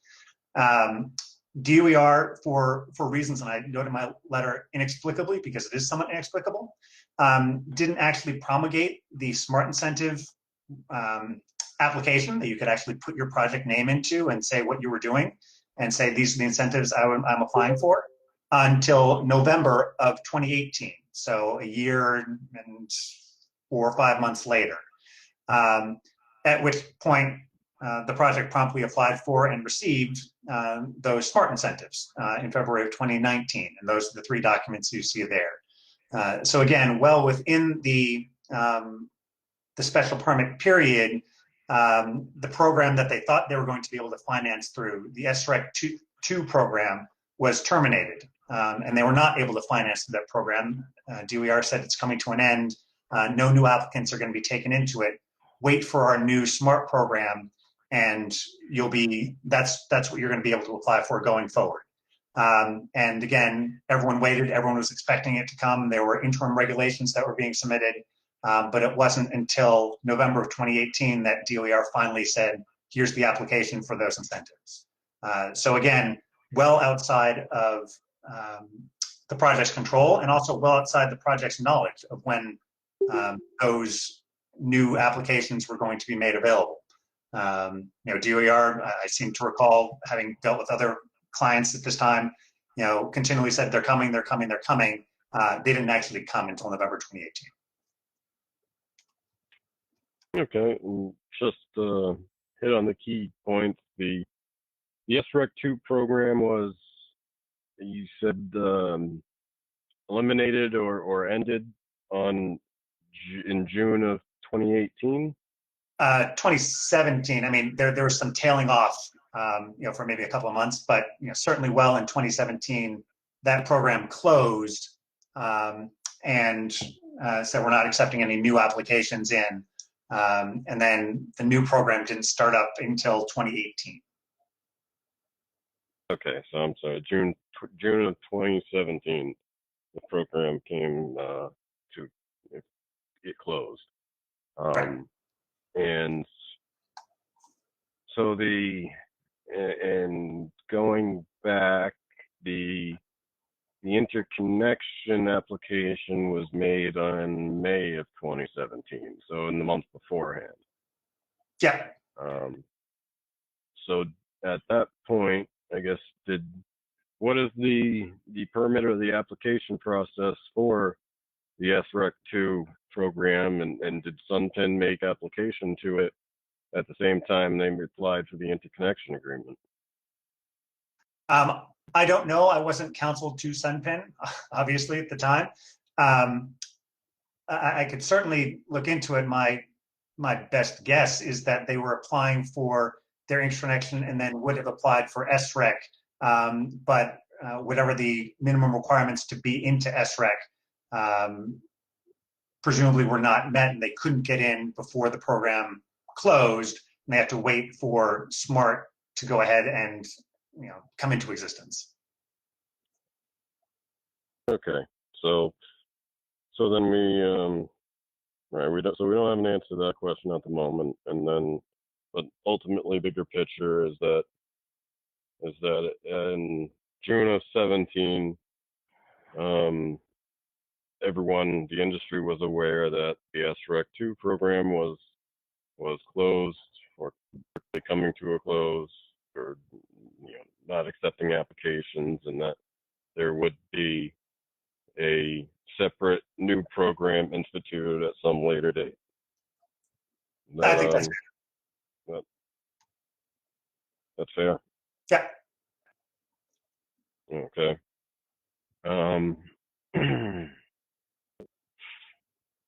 have my same comment. All right. They knew they were going to be moving forward. They should have applied for an extension before it expired. They obviously were planning on continuing this project. That's a fair point, and I just do any of the board members have a comment, question at this point? I don't want to exclude anybody or have anybody feel excluded.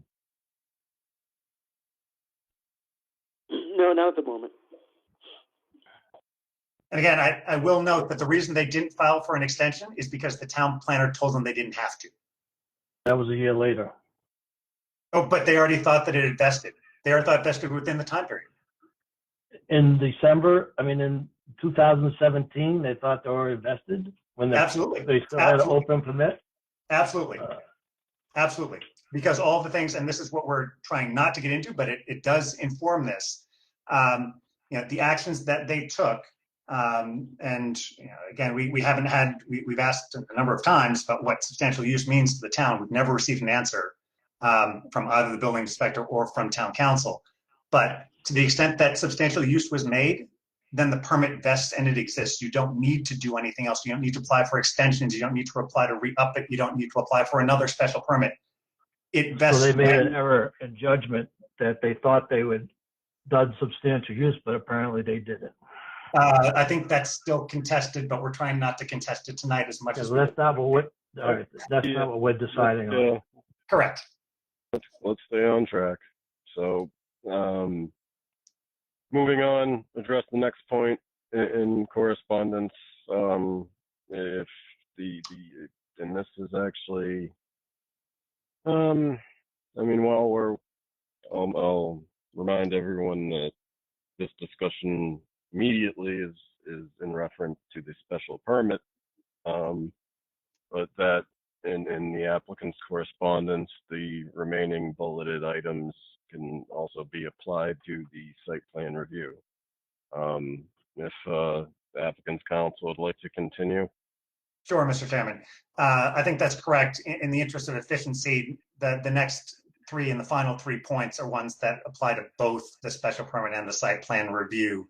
In our view, certainly they come after the, well, at least I take that back. This one applies in both the periods of prior to lapse for both the special permit and prior to lapse of the site plan review. So I think they can probably be addressed together. Condition 4 of the special permit expressly requires that the project meet applicable industry standards for construction of solar arrays. And we've provided an affidavit from the senior project director of DG's parent company, NextEra Energy Resources, which outlines some of these standards, what they need to comply with. I know we had some discussion at the last meeting about whether it was straightforward for essentially anyone with an electrician's license and a contractor's license to go out and start putting up one of these projects. And this affidavit we wanted to submit to indicate that that's not true. Projects of this size, again, as you'll see in the affidavit, this is Exhibit G, are hundreds of times the size of a standard rooftop solar array. They require large teams of qualified trade professionals on site. They require significant safety considerations. There are a number of national standards that these projects need to comply with, set by various national oversight boards and entities, essentially accreditors almost. And there's just a limited number of contractors who are qualified to build a project of this scale and size, in the general vicinity, in the central Massachusetts, New England in general. And I think that applies both to the special permit and to the site plan review issue. Site plan review issue goes a bit into the cluster study delay, which is the next point. But the general point from that affidavit is that these are specialized projects. I know they can look fairly simple and non-complex from the road, but they're dealing with a lot of electricity going through these sites. They're significant electrical projects. Their voltage is higher than what you see in a residential or commercial, standard commercial project. And they need to be done safely and by qualified contractors. Okay. And so is there, I guess specifically, is there anything that would provide evidence to the difficulty of obtaining a qualified contractor in the specific time frame of May 2012 to May 2018? I'm not sure I have anything. Yes, Mr. Chairman, I'm not sure I have anything from Sunken. Again, this is the predecessor owner of the project for that time period. I wouldn't doubt that it was true. Again, this is coming out of the recession when everyone had projects that were backlogged because everyone was under a 6-year extension of all of their permits, right? So a project that was permitted in 2012 or 13 or 14 or 15 or 16 or 17 or 18, they all wanted to build at the same time, either because their permits were expiring, but more likely because the financing was all of a sudden seemed to be available and it was possible to build projects that just weren't financially feasible before and that had been put on ice. So, at that point, you can build some smaller projects, but once you start getting up to the size of this one, there are fewer and fewer contractors who are qualified to do it. And there's a huge backlog pipeline of projects that are desiring to be built, including some in Spencer. Okay. That's noted. Any board member thoughts, questions on that particular point? As I mentioned last meeting, I don't believe it's that specialized project that couldn't be handled by qualified electricians, excavation companies, and so on and so forth with the right supervision and guidance. So that's it. Yep. And I mean, yeah, I would note that we have an affidavit from an engineer under the pains and penalties of perjury indicating that in his professional experience having done this, it's a bit more complicated. Yep. Yeah, and that's what I'd refer to is that we have a Jeffrey Burkett is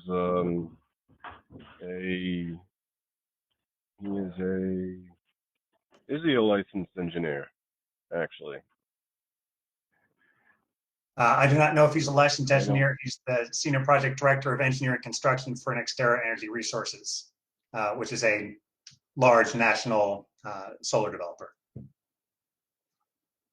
Okay, so I don't see any reference to him being a licensed engineer, but yeah, so we'll go forward with he's absolutely identifies himself as a Senior Project Director, Engineering and Construction for Nextera Energy Resources, and I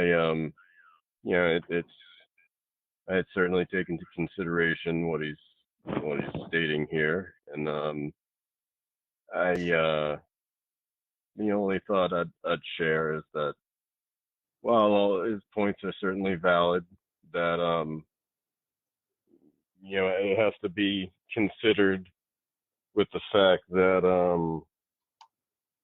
in particular the electrical hazards and safety aspects is that the majority of the workers on site at any given period aren't exposed to those hazards. That a lot of your labor is in, your site preparation and the racking and panel installation, and that's all done well before anything is energized. And that, the more, I guess, difficult to obtain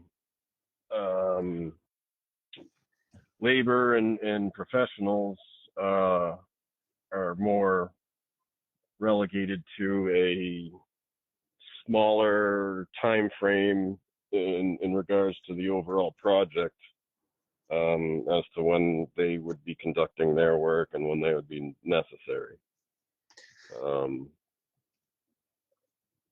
Now, I think I would board disagree members with that, or Mr. applicants. Chairman, but I would note that in many situations, just because you can have someone go out and clear a site, you don't usually do it unless you have your the remainder of your project team in and scheduled and ready to go.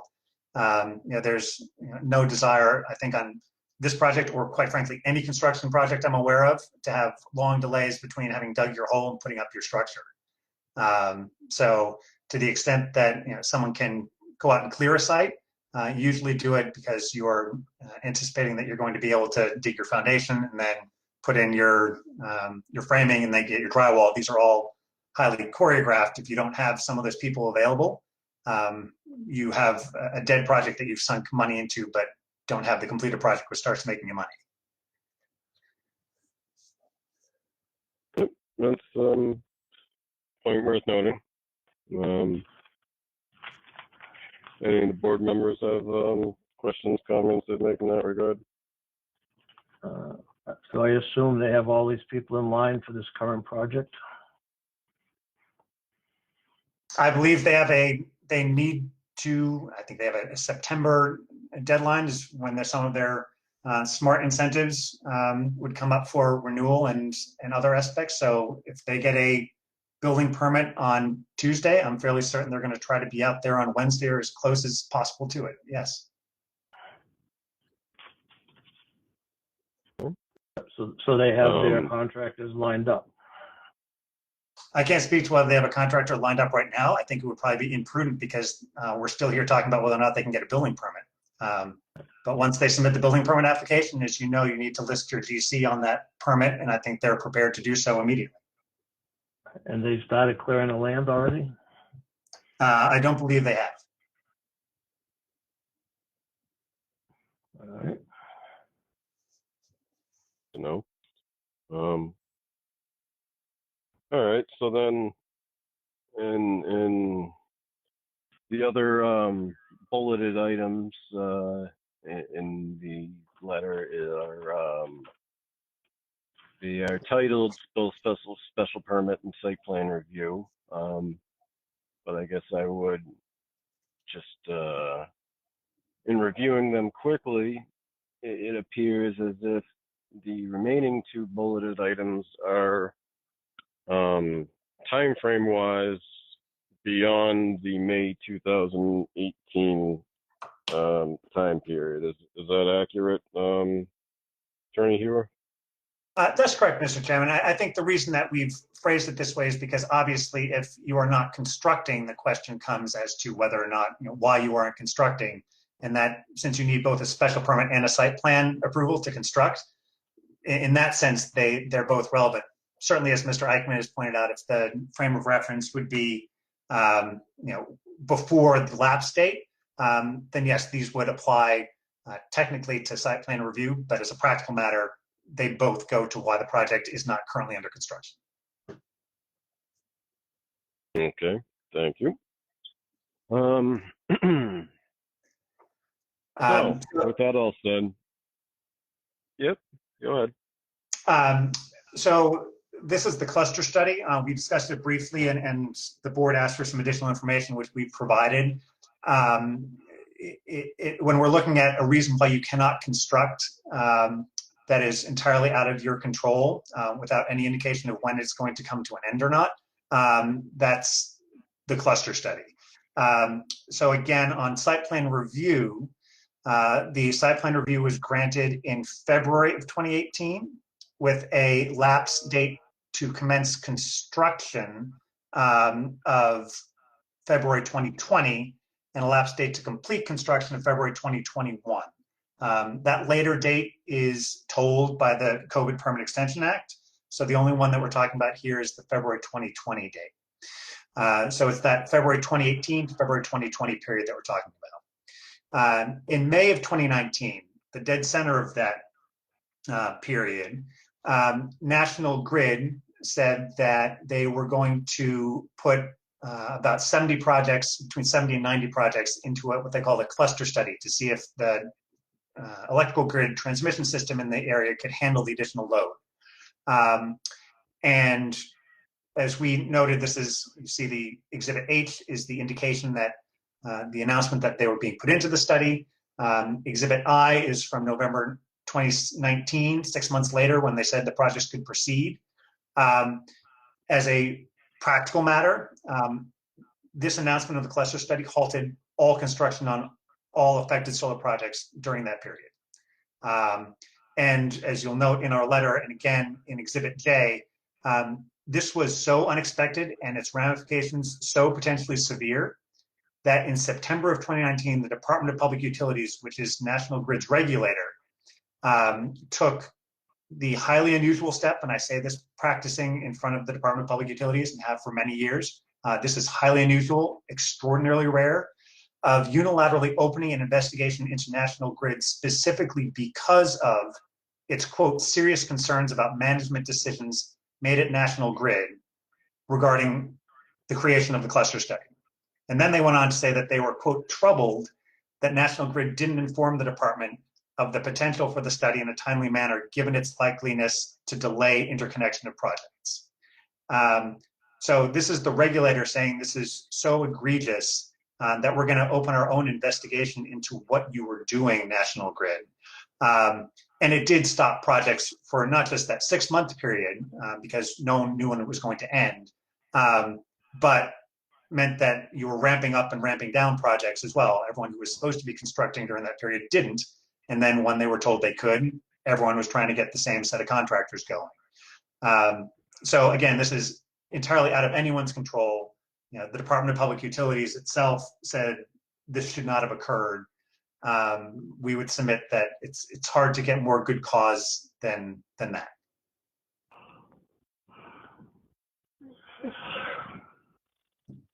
All right. Thank you. I'll certainly note that in my line of work, I'm familiar with National Grid's delays, to say the least. So I understand that aspect of it. Beyond that, any of the board members have any questions, comments they'd like to share?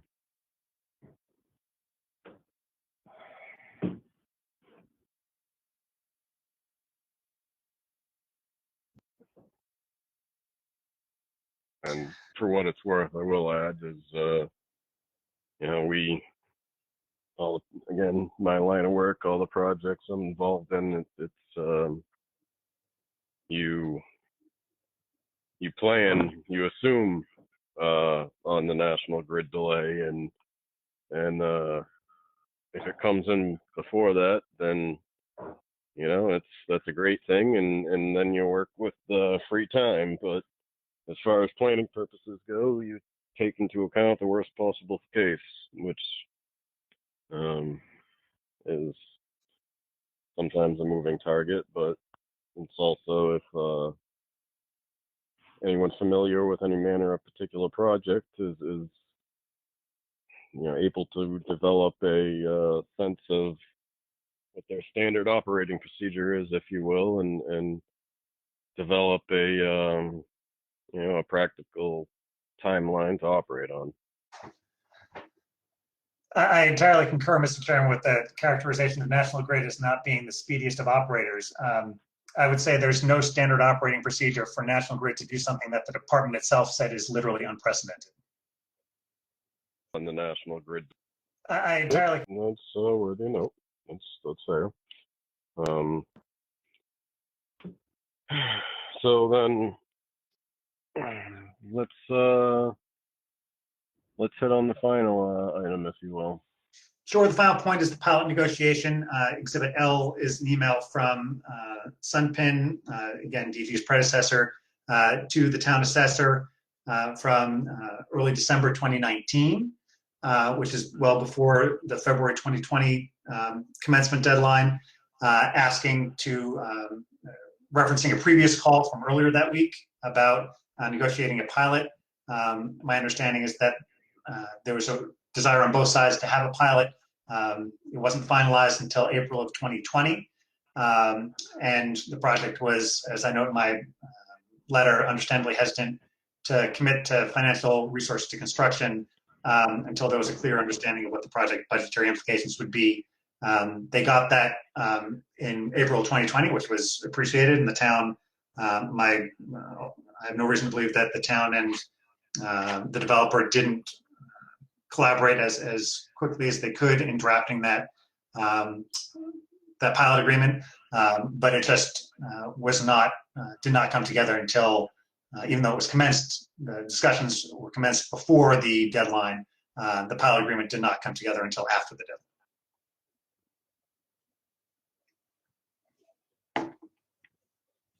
Okay. Any board questions, comments?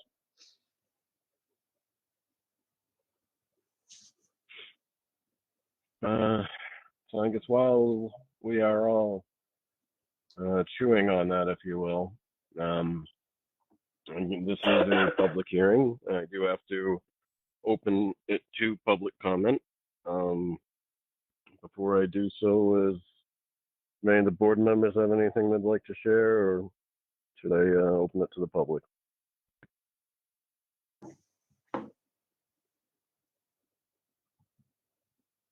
Hearing no one, I'm going to open this hearing to public comment. If you'd have anything you'd like to share on this particular matter, this being the North Brookfield Road solar project, please state your name and address and share with us your questions or concerns. Yes, Matt DeFosi, Paul Drive. All right. Good evening, Matt. Go for it. I'm going to speak on behalf of myself and the abutters to this project. I will read the narrative and be happy to answer any questions in regard to it. I think it addresses some of the issues that he brought up.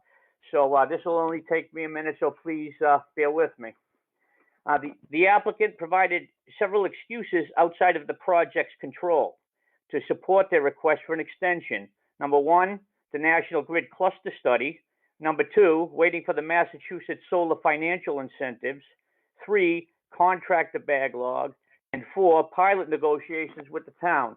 So let's review the brief timeline. The site plan was approved February 20th, 2018, and the applicant had 2 years to begin construction.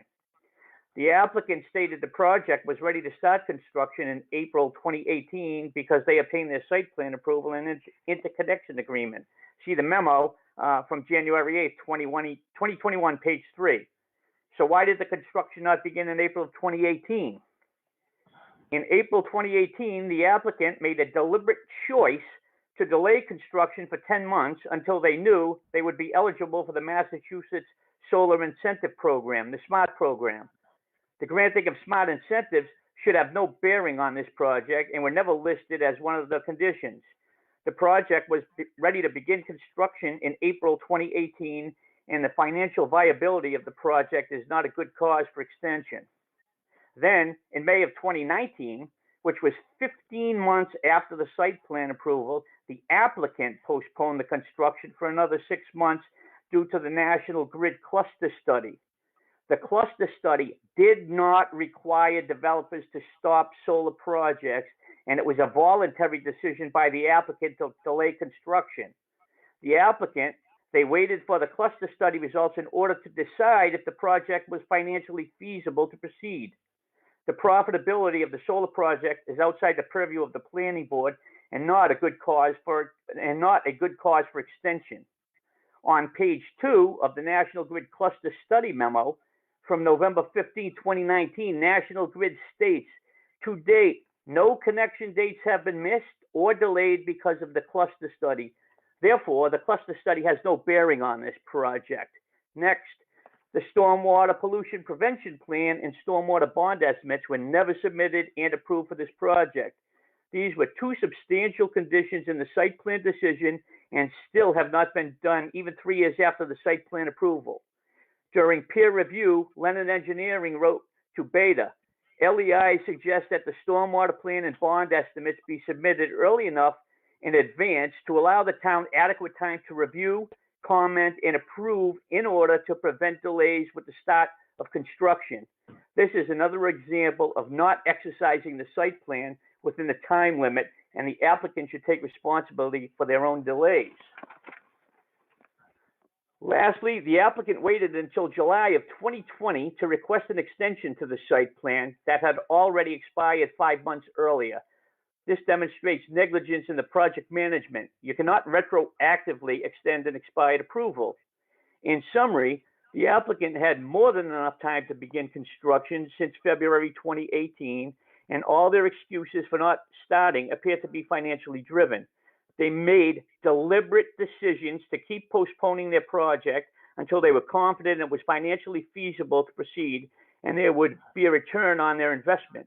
We believe when the site plan lapsed in February 2020, the special permit automatically expires as well. We recommend the planning board vote to deny the request for an extension of the special permit and the site plan. And thank you for your attention.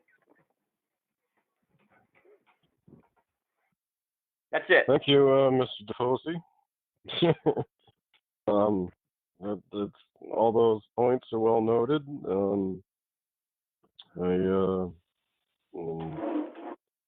Is there any other further public comment?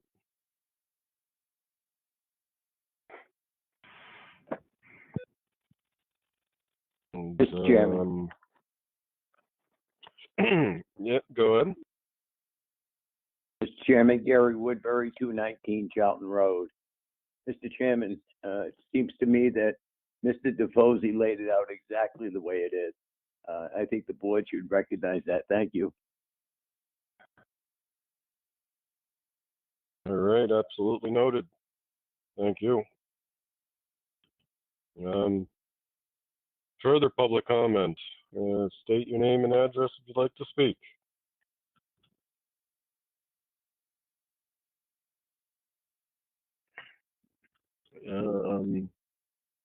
Hearing none at the moment, and I guess I'd like to provide the opportunity for the applicant's counsel to make any statements if they'd like. Just note for interests of productivity that I'd shy away from I guess a tit for tat kind of situation, but you absolutely feel free to clarify or discuss or answer anything you feel appropriate. Sure, thank you, Mr. Chairman. I don't want to do that. Just a couple of general points. We've talked about National Grid a lot tonight. National Grid is, again, not the epitome of anyone's idea of an efficient entity. I think there's a lot of contestation you'll see in Exhibit K about whether or not National Grid, any connection dates were indeed missed by the cluster study. So many developers would contest that. So on the stormwater issues, I think I would just note that a lot of those issues in terms of bonding and other things, those come up when the project has its building permit or is about to get its building permit, is ready to go. So it's not unusual that you wait to do some of those things until the project is imminent. Two broader points, I think, just on the legal basis, and it may be viable if the board is inclined to ask Mr. Eichmann his opinion. One is, I think, as a matter of law, you can retroactively extend a prior approval. That's why we're here tonight. I think Mr. Eichmann had indicated that that was appropriate if the board so chose to do so. Otherwise, you lack jurisdiction, and we all could have saved ourselves an hour. So on the second point, financial viability is a good cause reason for extension. There's nothing that says that project developers, whether it's a solar farm or a house, have to go build something that's not financially feasible. Good cause is meant to recognize that things happen in life, and they're within your control, or you would be required to lose a ton of money and going into it. You say, if I waited a bit of time, I wouldn't lose all this money and I'd get the same result. That's what good cause is. I think that the last point I'd make is just, I'm concerned that there's a sense, perhaps, that good cause is a question of impossibility in some ways. And I don't think that that's true. And also that good cause means that it has to have been exercised before the permit lapsed. I don't think, as a matter of law, that's true either. So things can come up after the project lapsed, and again, we're presuming lapse here for the purpose of the sake of argument.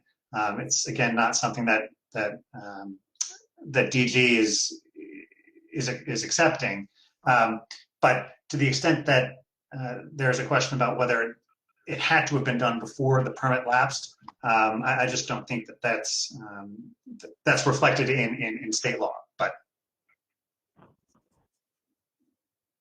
Okay, thank you.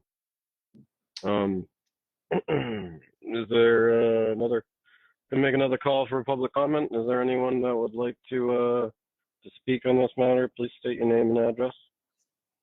This is Matt DeFosi again. I'd just like to make a quick comment and say, obviously, I am not an attorney, but I don't believe that poor decision-making on their part should penalize the town, and they've made plenty of poor decisions along the way. And in my view, again, not being an attorney, expiration is expiration. Thank you.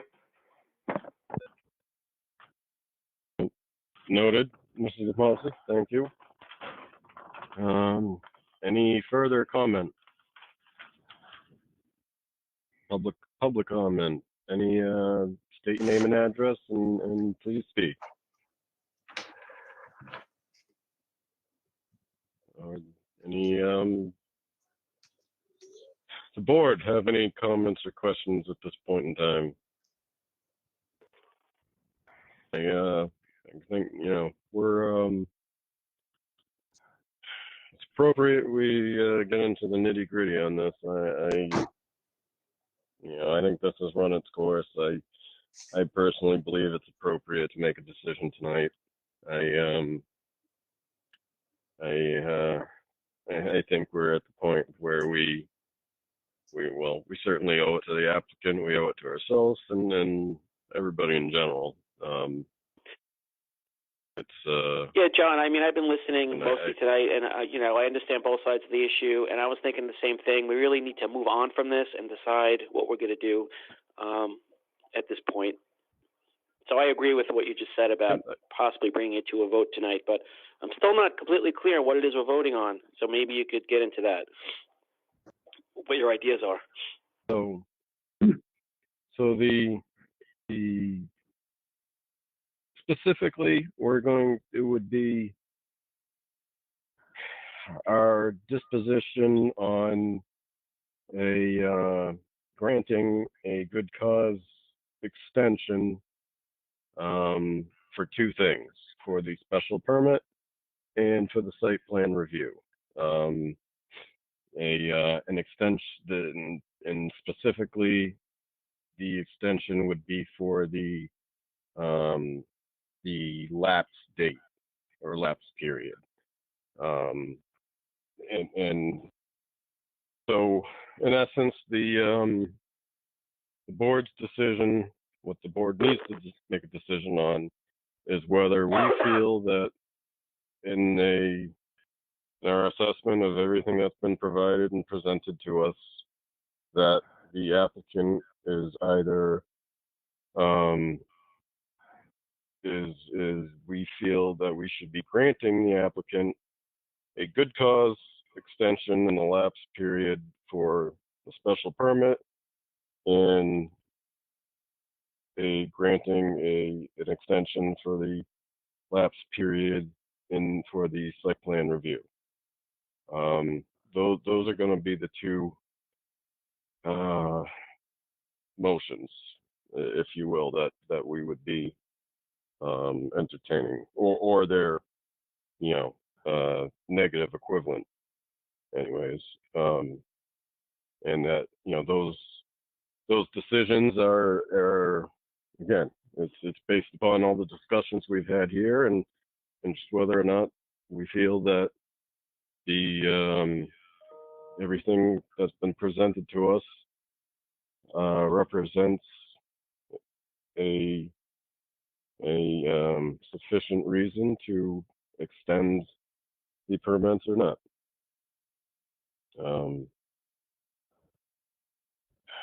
Does that clarify anything for you, Jeff? You looking for more? I think so, but I'm not in a position to create a motion, but I would like to hear one from one of the members and then talk about that specifically.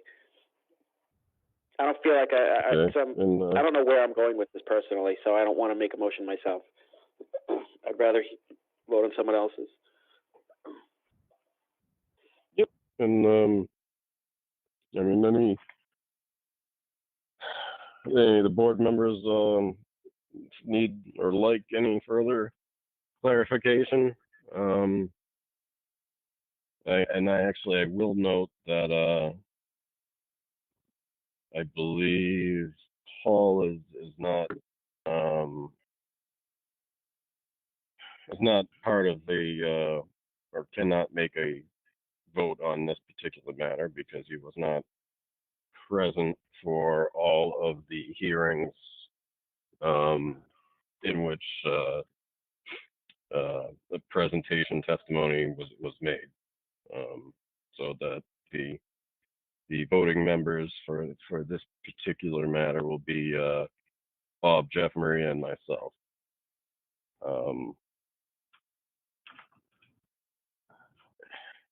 I guess going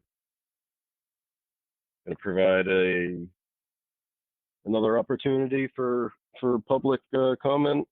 If anyone would like to share any questions or concerns, please state your name and address.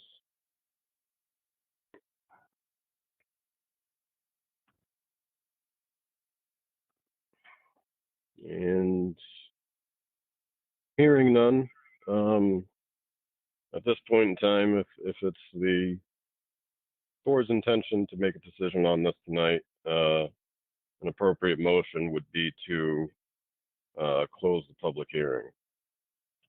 Jonathan, I'll make a motion. We close the public hearing on this matter. I'll second that. Motion made by Bob, seconded by Jeff. If there's no further discussion, roll call vote. Bob? Aye. Jeff? Aye. Maria? Aye. And Paul is ineligible, and chair votes aye. So the hearing is closed. Well,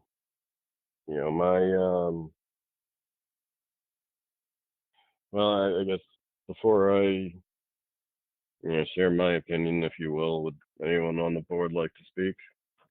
Yeah, I have a question, Jonathan, just clarification. Are we voting on two different extensions, the special permit and the site plan? Or we vote on the special permit, and if that gets denied, the site plan doesn't really matter?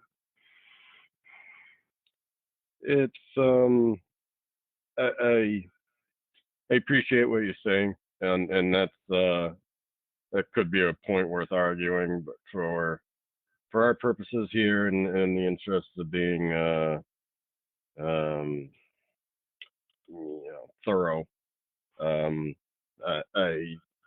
believe, or not believe, what we need to do is act on two different motions, one for the site plan, or one for the special permit and one for the site plan. Okay, that's that was my question. Thing. All right, that was my question. Yeah. I mean, that said, I personally feel that given everything provided to us, I ultimately feel that it falls short of the board granting an extension. I feel that all of the items noted, while they certainly can represent some degree of delay, that they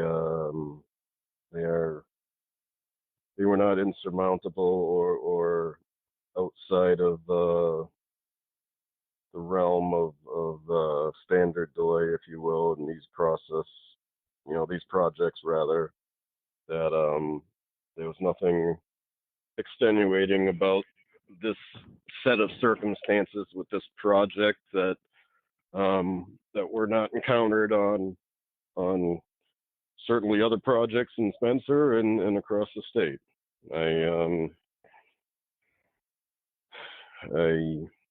I feel that when you boil it all down, it's just it's an extension would be an accommodation that does not that the board is not justified in making. I'll defer to the other board members if you'd like to speak on the matter. Jonathan, I would like to just state what I've already stated. I think Sunken dropped the ball by not asking for the extensions prior to the time it expired. For whatever reason, to cover yourself, they should have went forward with the extension request. And for that reason, I feel that the extension request now is too late, and I don't see a good cause for it. So do you want to make a motion? Not to put pressure on you there, Bob. Oh, I will, but I want to give everybody a chance to say something. That's what Jonathan's doing right now, asking for our comments. And once everybody has commented, then I'll make the motion. Okay, sounds good. Yeah, no, I just if before we get to that point, Jeff, just giving the opportunity for you guys to throw anything out there that you'd like. Maria and Jeff, either one of you, if you'd if you feel necessary to add your thoughts, or say anything that you don't feel has been said, please. I think, I've been spending a lot of time looking at this. I think that we've really covered everything, and we're starting to go in circles a little bit, which is why I'm suggesting we wrap it up. I hear you. It's, and that at the end of the day, it's just, this burden, if you will, is not, in my eyes, on the planning board, that it's a burden on the applicant. It was theirs to address, and the finer points of everything here could have been handled by the applicant in a manner in which it would not have resulted into the current circumstance that we're in.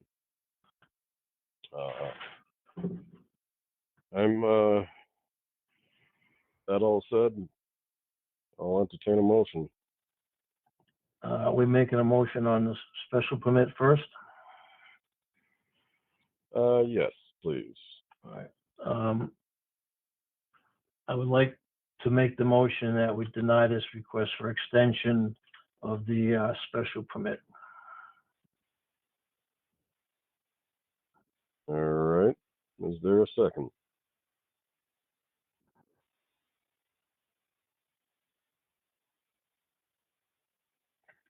I'll second it. There's a motion, there's a second. Is there further discussion? Yes, so I have just a point of order, a question. So there's 4 of us voting. If it goes 2-2, I'm just curious before we vote. If it goes 2-2, then that means that the site plan is not denied and they could move forward? Is that correct? The 2-2 vote would result in the motion not passing, which means that Which means it's not denied. But then what happens after that? right. It just might. Which Why don't we means just cross that bridge when we get to it? If it happens. Yeah, no, that's a fair point. Is we'd have to be another subsequent motion made to approve it, I believe. And actually, along those lines, I'm going to actually, I'd ask for Attorney Eichmann your input on the matter. As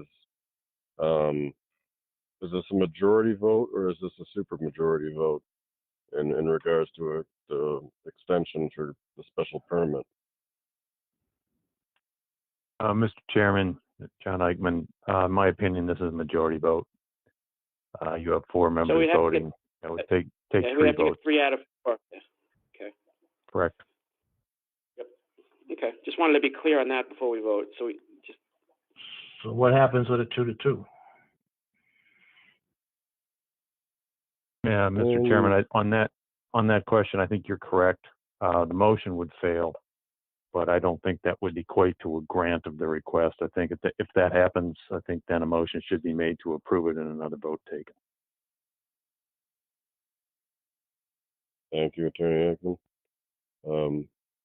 And I guess just to cover my bases rather, the motion made by Mr. Seppi is sufficient for our purposes. Yeah, I think it is. I mean, it might be simply just to make a positive motion so that you wouldn't have the possibility of having to do this twice. All right. Yeah, that's point worth on.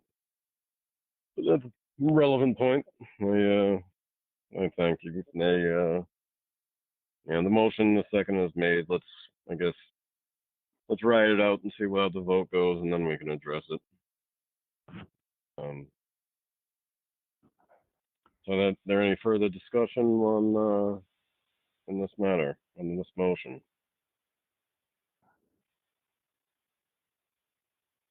And just to reiterate, the motion on the floor is to deny the extension for the special permit for this item.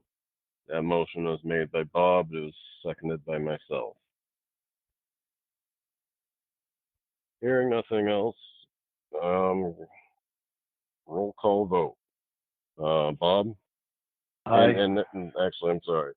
So just to clarify, an affirmative vote, an aye is in favor of denying the extension. A negative vote, an A is you're against the motion of denying it. Just to be specific. So that was an aye, Bob. Yes. All right, Jeff. yes. Maria. Aye. And the chair votes aye. So motion passes 4-0 to deny the extension for the extension request for the special permit. The appropriate motion at this point would be a similar one regarding the site plan review. I will make a motion that we deny the extension for the site plan review on this project. Motion made by Jeff. Is there? I'm sorry, Bob. Motion made by Bob. Is there a second?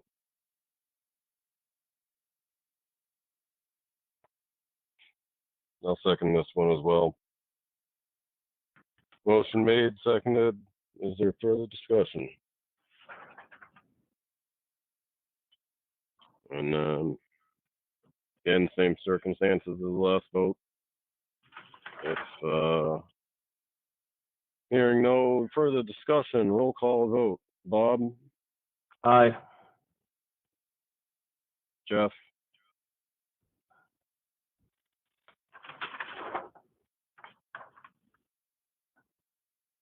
Jeff, you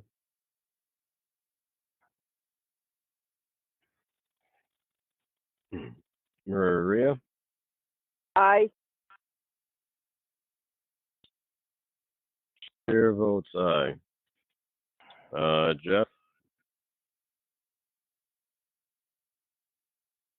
And gonna give Jeff 1 minute. I think he was, I heard the meeting beep. I think he may have been disconnected. That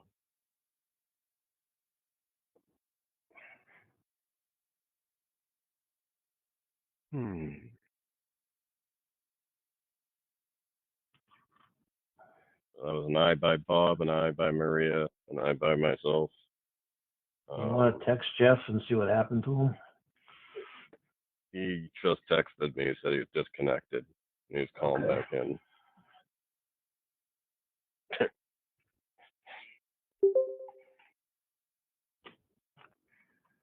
And Jeff, roll call vote. Yep, I'm back. I was off the call for about the last 5 minutes. I was disconnected, but I am back. So read me the motion, please, or tell me the motion. All right. So the motion was to deny the extension for the site plan review. It was seconded by myself. Roll call vote. Bob was aye, Maria was aye, myself, I voted aye. And vote for you, Jeff? Yeah, aye, yes. Okay, so it's unanimous. 4-0, the extension request is denied to the site plan review. That concludes this agenda item. Thank you, Mr. Chairman. It's just one point. I know we're late. I just want to thank the board. I know we've gone 6 meetings on this. We've gone an hour each time. It hasn't been the easiest thing to work through, but I just want to let you know I personally appreciate the attention that all of you have given to the matter over the last 6 months. Apologies it took so long, but wanted to make sure that you were all aware of that separate and apart from obviously the disappointing outcome of the vote. And that is absolutely noted and appreciated, and I'll certainly, I'm going to believe I speak for the board in this regard, but your professionalism is noted and appreciated, and again, notwithstanding the outcome, it was good doing business with you, so to speak. You're quite kind. All the best for the remainder of your agenda. Thank you. Have a good evening. So, moving on. Next item on the agenda. A continued public hearing. Major site plan review, special permit and subdivision. The applicant is Spencer Solar LLC. Owner, Ash Spencer Realty LLC. Location, Ash Street. Spencer Assessors Map R27-01. The applicant is requesting a major site plan review under section 7.4 and special permit under section 7.2 of the Spencer zoning bylaw to install a solar PV facility. The applicant is also seeking a subdivision approval as part of this project. The property is located within the rural residential zoning district. Todd, is there any update you would like to share with us? Yes, there is. As noted, well, I don't know if you've gotten it yet. However, George Russell, our conservation agent, and myself have reached out to BSC. If you take a look at the site plan as it sits now, you can see that there's a pretty heavy presence of wetlands kind of interwoven throughout it. And due to the winter cover, BSC cannot accurately determine the wetlands line in portions of the site that would likely be built upon, especially within that wetlands 100-foot buffer. Due to this, it's going to take a bit of time until the weather starts to cooperate so that BSC can give us that data. And without that data, it's impossible to create an accurate depiction of what their proposal would be. Not to mention, there are some concerns about frontage and setbacks, etc. But due to this lack of information, I don't believe it's wise to make determination on this project at this point. Thank you. Thank you, Todd. And just for board's benefit, is there any, I guess, any new information, new submittals provided for this meeting in particular? No, sir. Mr. Chair. All right.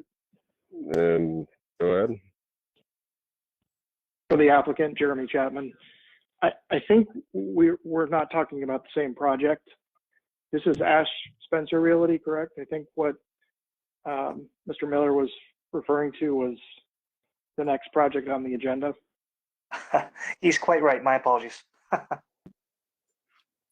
No, the Ashtray Project, as I've seen, I apologize. My apologies. The Ashtray Project here, this one here does have some concerns, however, especially on approach. This one here, if you take a look, there are some wetlands in the northern northeasterly portions of the site. I do see that the proposed panel locations are decently away. However, I wasn't able to get a measurement from how far away the panel locations are to the wetlands buffer zone. Would you be able to speak to that, sir?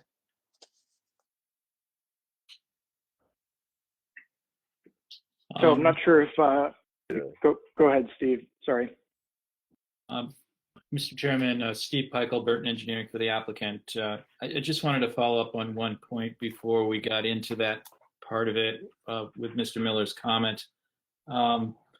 You had asked at the last meeting, Jonathan, about our review that is pending before BSC Group. I had followed up with Mr. Miller. I believe the date was 2/4/21, and I'd also followed up with Jillian Davies of BSC Group, and Ms. Davies said that she wasn't aware of a review for the subject application. Then I subsequently had followed up with Mr. Miller, and he said that he will discuss this with Mr. Russell with regard to following through with perhaps using LEI as the peer review engineer to make up some time here, because obviously, you know, from way back in October 29th, when Corey Broder had given us comments, he at that point handed it off to Paul Delacula, with the hope that the new planner be aware of that, but obviously that didn't happen, and this application has suffered as a result. So I was just hoping if you would consider this. I did incidentally speak with Monica about getting your email to copy you in all of this, but unfortunately Monica was unable to supply that email. So my apologies if you did not receive that.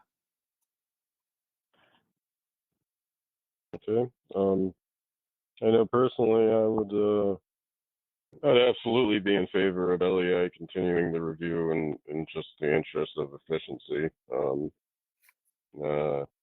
Todd, do you have anything you'd like to address in that regard?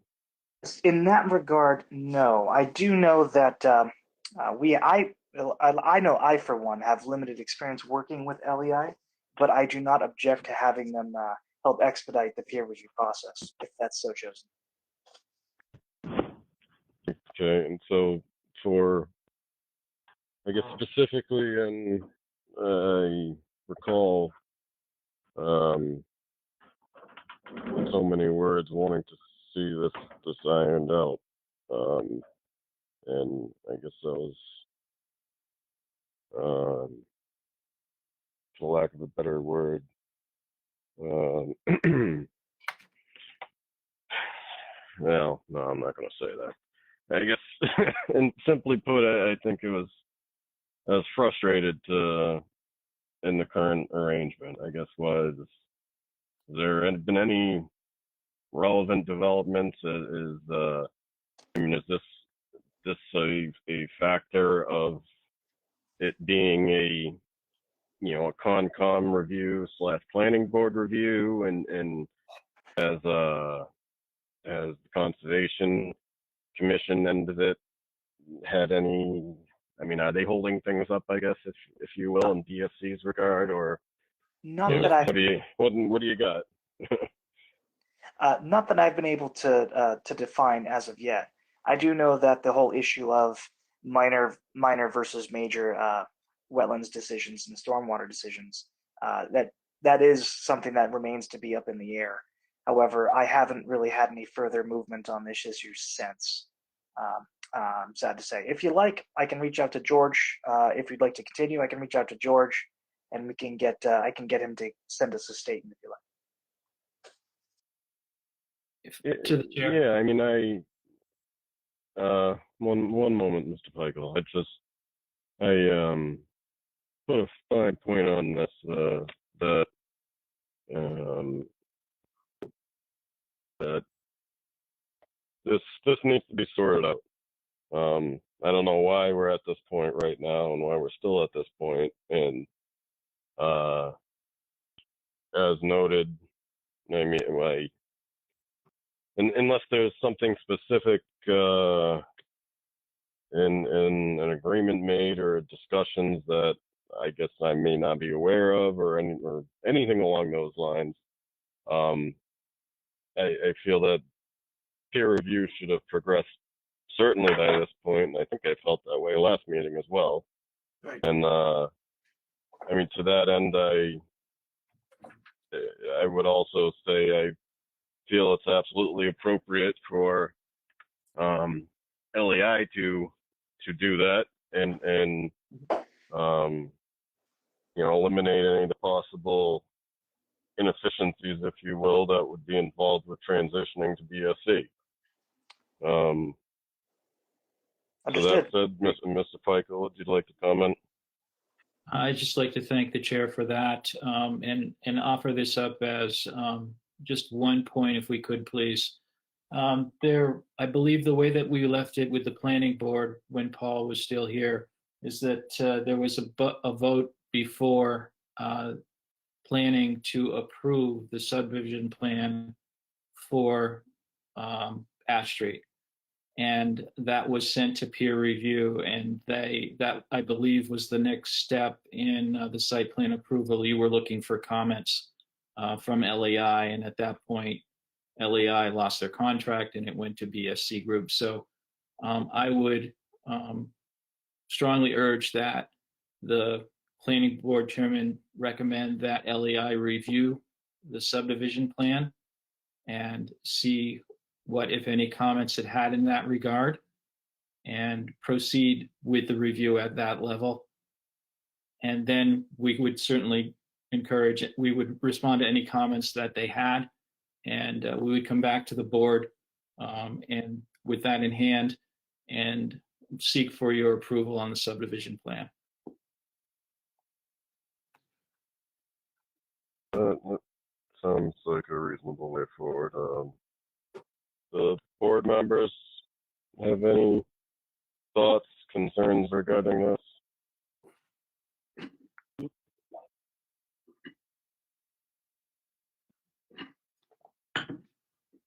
I mean, I guess I know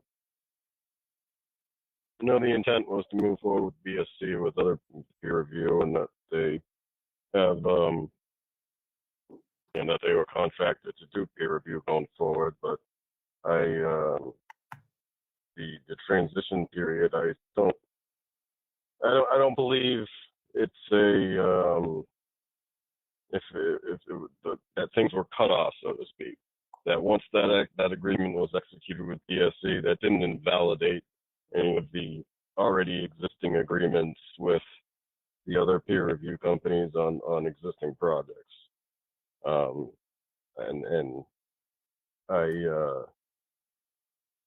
the transition was something being managed by the former town planner and the conservation agent, if I recall. And you know, personally, my opinion is it's absolutely foolish to try to transition in that manner from one peer review company to another.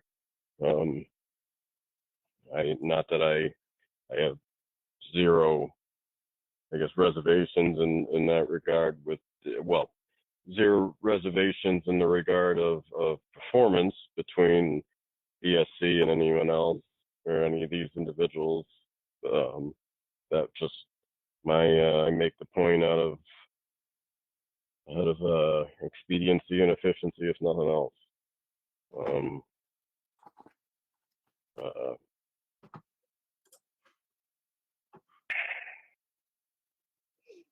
I guess, is there, I mean, I don't know, if there's no further comments or questions, it may be appropriate for the board to make a motion to recommend that LEI proceed with the peer review of this project, and in particular the subdivision aspects of it first. Any thoughts from the board members or motion?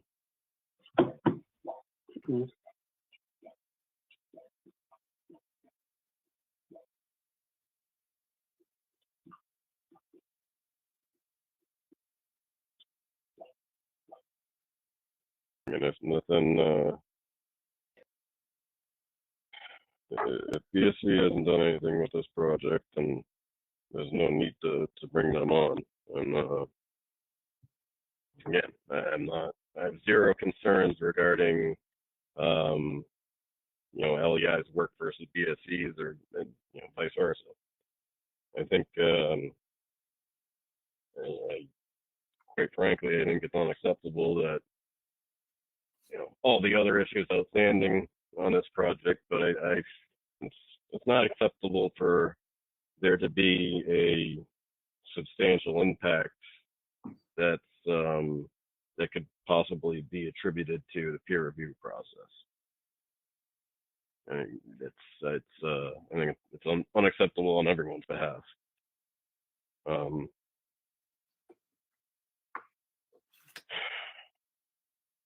The thoughts of the someone like to weigh in or make a motion, please?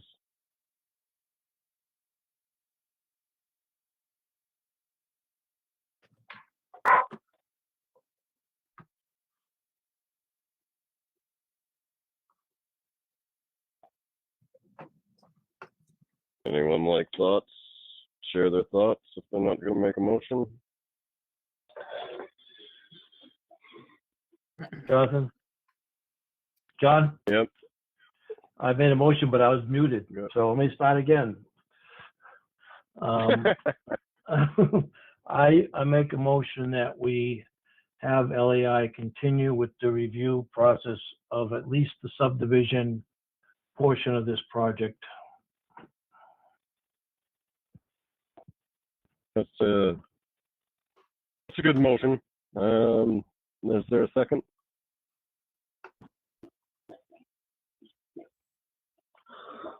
I'll second that. I'll second it. Nope. I'll give it to you, Jeff. All right. So motion made by Bob, seconded by Jeff. Roll call vote. Bob? Aye. Jeff? Aye. Maria? Aye. And I believe Paul. Paul, you should be able to vote on that. Aye. And chair votes aye. So, so we also need a motion. What's the motion, Todd? Yeah, right. I'm not to that point yet. I just wanted to handle the whole peer review aspect. Sure. For what it's worth, Todd, that's the board's feelings. Please make it happen. I both agree, and I'm in resonance with that. Especially as you'll see on the further item down the line. Mr. Chair. And go ahead. PJ Recupero for the applicant. Just a point of clarification, I guess. I assume that you have a scope of services that the town has entered into with LEI. And the limitations of the motion that was approved were just for subdivision approval. I don't know the answer, but I think it bears at least investigation what the scope of services was intended to cover initially, because they have done review, and if I remember, they did review of both zoning and subdivision issues.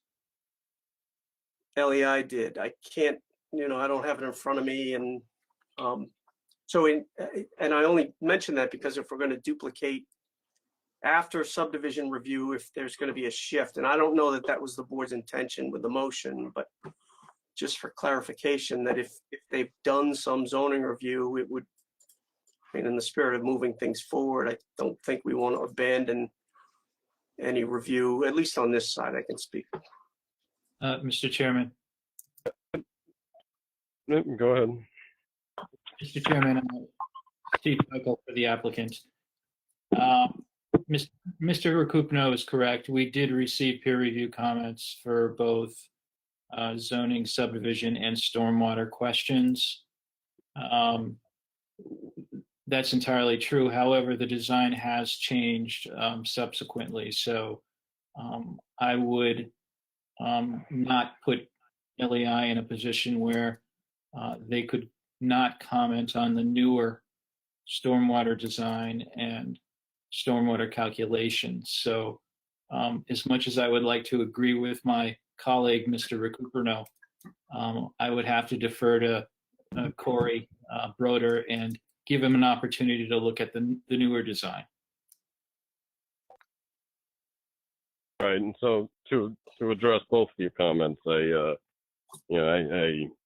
absolutely recognize the point that was made, and Bob, correct me if I'm wrong here, but I believe more or less the intent was just to make a recommendation to just to get the ball moving, and that the subdivision reference was I guess just not, you didn't want to dedicate to everything right now in the event that may hinder getting the ball rolling in the interim. Is that fair, Bob? Yeah, and I think we got to get the subdivision approved first to make the whole project move forward. Right. So it's I understand your concerns, Mr. Cooper, and it's for lack of better information right now, I would hazard a guess and say that well, not a guess, at least my desire, I would see LEI handle all of it. It's going back to speaking efficiency and timeline, is you wouldn't want to have multiple peer reviews doing different components of a project. That's again, I think the intent of the motion was just to get the ball rolling and get it back rolling again and move things along. Sure. Thank you, Mr. Chair. Is that fair? Absolutely. Mr. Chairman, thank you for that recommendation. And we would agree with you.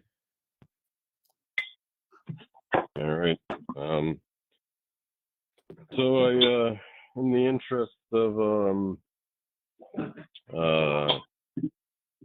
the time in particular, was there any substantial, discussion that the applicant would like to provide at this time, or is there an interest to revisit this at our next meeting? I assume, Mr. Chairman, we're talking about item 7 on the agenda. Is that correct? No, we're still talking about 6. Okay. I'm sorry.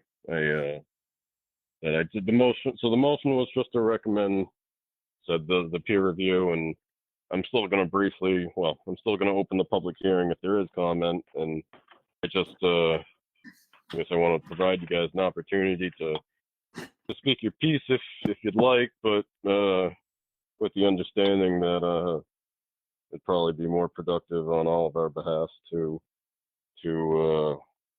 save any commentary for the next meeting, if you will. Sure. Thank you, Mr. Chairman.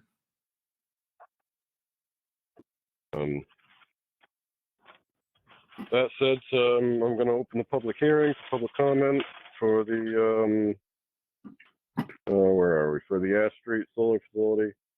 If you'd like to share questions or concerns, please state your name and address.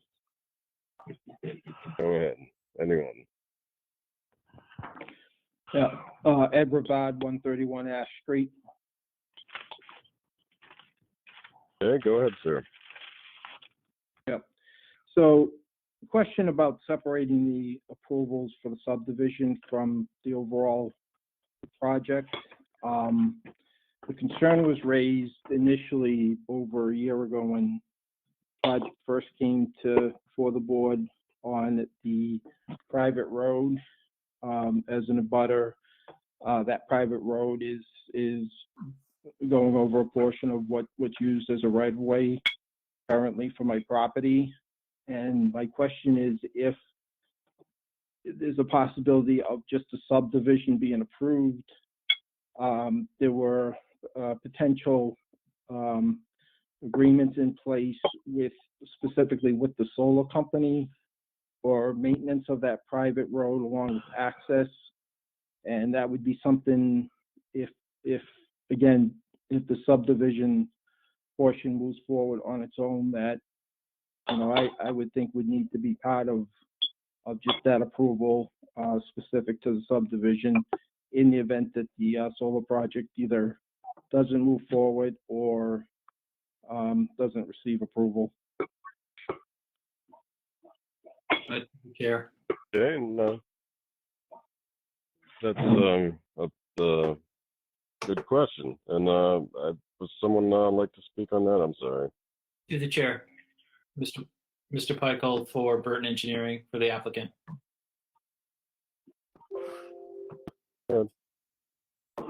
I believe Mr. Recupero can comment on that. There is language in the deed that talks about a common drive, and once that common drive language becomes part of the deed, it becomes perpetual.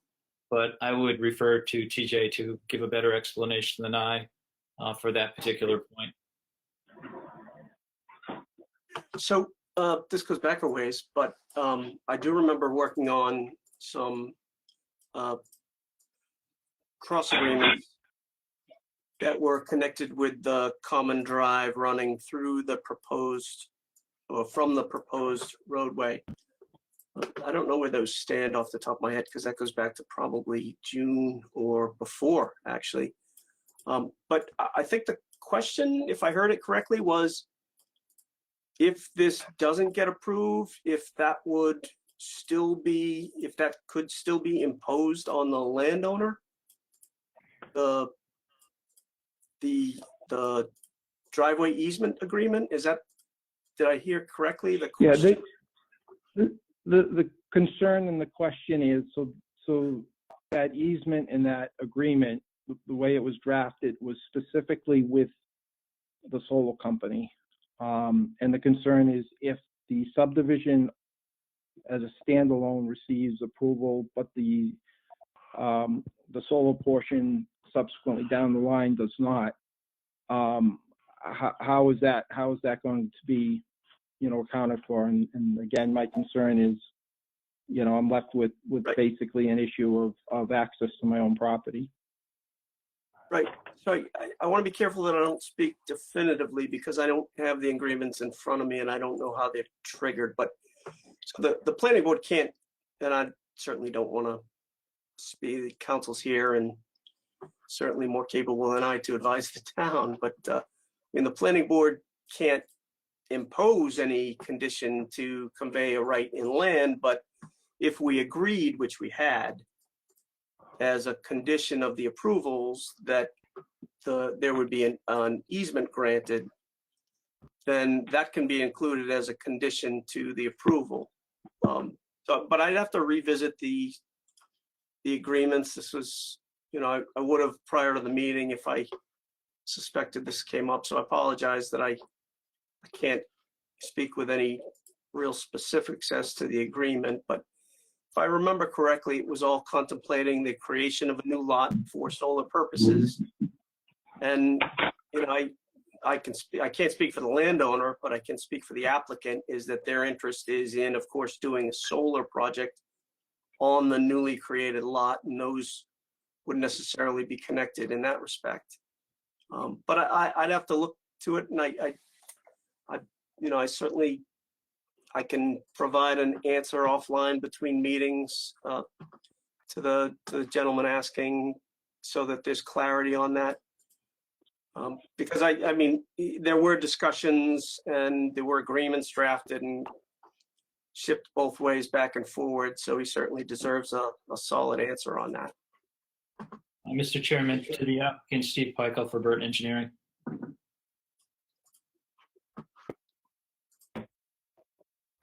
Mr. Chair. Go ahead. If I may add a little clarity to this, Mr. Rivard brings up a good point, and we will certainly get him the answer to this. Just as a point in fact, Mr. Rivard's driveway is actually built on the applicant's property, and we intend to resolve that to both the applicant and Mr. Rivard's satisfaction. So that being said, we will certainly make an effort to get that answer to Mr. Rivard, so he can certainly understand the dynamic between the solar application and the subdivision approval. All right. In so many words, and I believe that's the intent in asking right now, is and I'm, correct me if I'm wrong, but he just doesn't want to be lost in the shuffle at the moment, and he's just looking just to see that his interests are kept in mind. And so I believe you're absolutely appropriate in saying that you folks will further get a hold of where this was left and pursue it as need be. And I'm sure the abutter will let us know if that doesn't happen. Of course, we'll have an Thank you, answer. Mr. Chairman.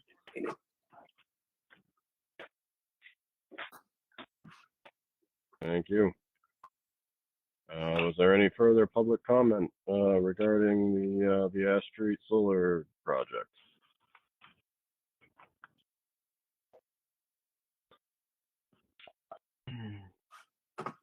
Hearing none.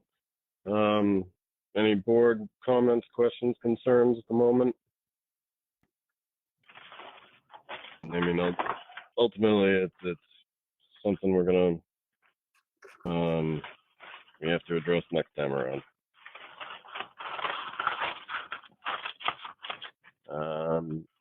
Final call for public comment.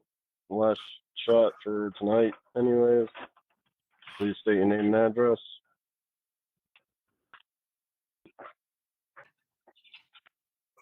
Hearing nothing. The applicant is seeking an extension to our next monthly meeting. Is that correct? That is correct. Is there a motion? Yeah, I'll make a motion that we extend. Oh, go ahead. Go ahead. I'll do it. All right. I'd like to make a motion that we continue this hearing on the Spencer Solar LLC project to our March meeting. What is the date? I'm sorry. 28 days from today. To our March 16th, 2021 meeting. And just one side note, we need to not have more than 4 hearings that day. So I assume we don't, with the addition of this one. All right. Motion made by Jeff. There a second? I'll second it. Seconded by Bob. If there's no further discussion, roll call vote. Bob? Aye. Jeff? Aye. Maria? Aye. And Paul wasn't around for this one. Chair votes aye. Thank you, folks. We'll be in touch next month. Thank you, Sorry. Mr. Chair. Great, thank you, Mr. Chair. Moving on.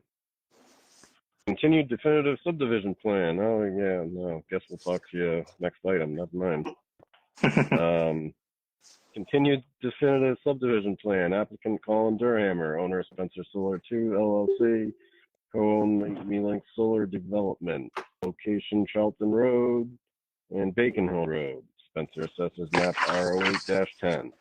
The applicant is requesting a definitive subdivision approval under Article 2.3, definitive subdivision plans of the Spencer subdivision regulations. The property is located within the rural residential zoning district.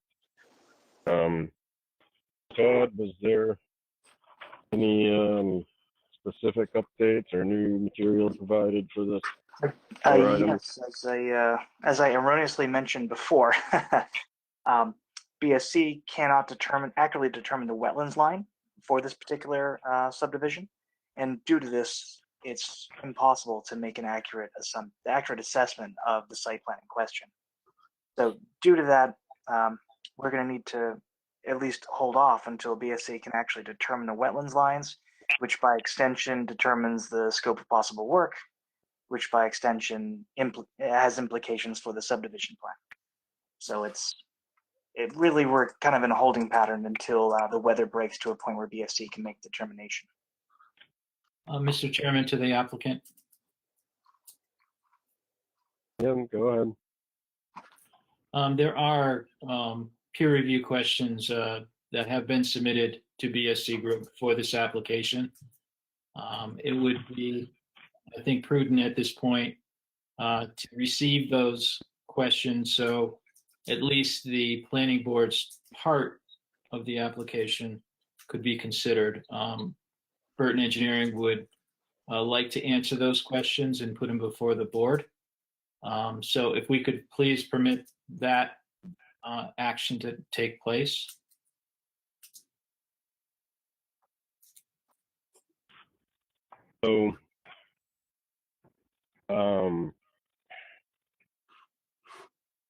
So, wait, is this another circumstance where BSC, we're waiting on BSC? Yes, sir. Essentially. Yes, that's correct. And is there a particular reason, I guess? Go ahead, Todd. Oh, thank you. To the chair, if I may. I did speak with George Russell today, and I do have George Russell's agent's report that is due to be brought up on the February 24th CONCOM meeting, where he addresses, to quote, BSC cannot accurately determine the wetlands line on the portions of the site due to the, quote, winter conditions, end quote. This determination was in your last packet. That's irrelevant here. Therefore, the hearing needs to be continued, and I would again recommend that the at least 3/24/21 meeting. That's for Conservation Commission, not for us. So he's just kind of adding a voice to the choir that BSC is unable to ascertain the wetlands provision due to the weather. All right, but so in the interim, there's no reason. Hold on. There's no reason that the other items, I guess, basically everything besides the wetland. Is there any reason why BSC can't review that? Not to my knowledge, sir, no. All right, then I'd ask you to express as much to them that the item in front of us right now is just specifically the subdivision plan.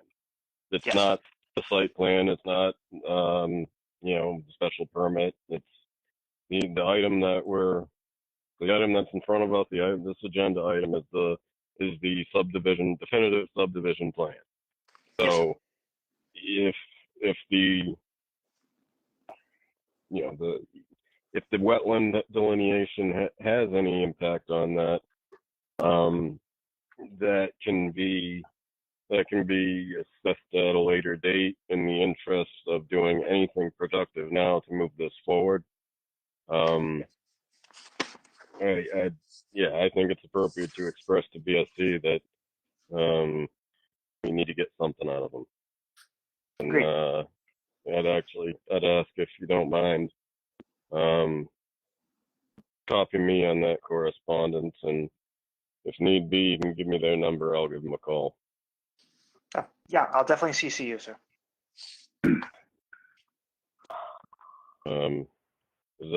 Does the applicant have any concerns, comments regarding that? Did I miss anything, or is there anything else you'd like to add? Yes, Mr. Chairman, Steve Heichel, Burton Engineering. We would certainly encourage BSC Group to go beyond what is happening in Concom. You have certain concerns about the subdivision plan that you feel that you need a determination on. We share that interest with you. And like I said, we look forward to respond to any comments BSC Group asks. All right. Thank you. Again, for the sake of my attention span, there's nothing that relevant that needs to be, I guess, addressed tonight. I think it'd be more productive if we continued this until our next meeting. Is there any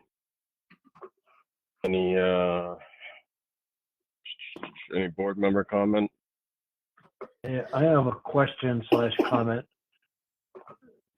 Nothing has changed since our last meeting. Nothing's changed since our last meeting with regards to the plans, correct? Yes, I believe that's an accurate statement. So our peer reviewers had the same plans now for a month at least, and they have not. I think far longer than that. Sorry, Bob. Okay. So, and have they provided any review or comments on the subdivision part of this project?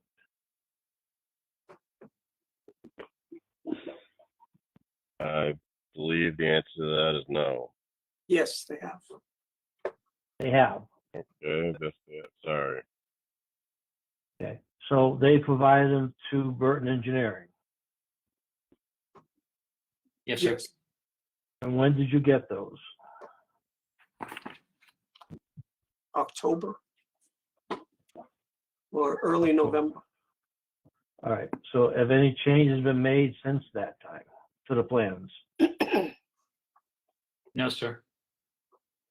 So there's really nothing for them to review at this point. They've already done their review.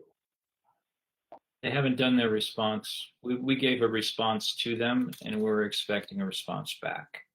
Okay, so you responded to the November comments and made changes or whatever had to be done on the plans for them to review your response. Yes, that's correct. Right. So you have given them additional information or plans since November? Per their comments, yes, sir. All right. So when did those go back to them?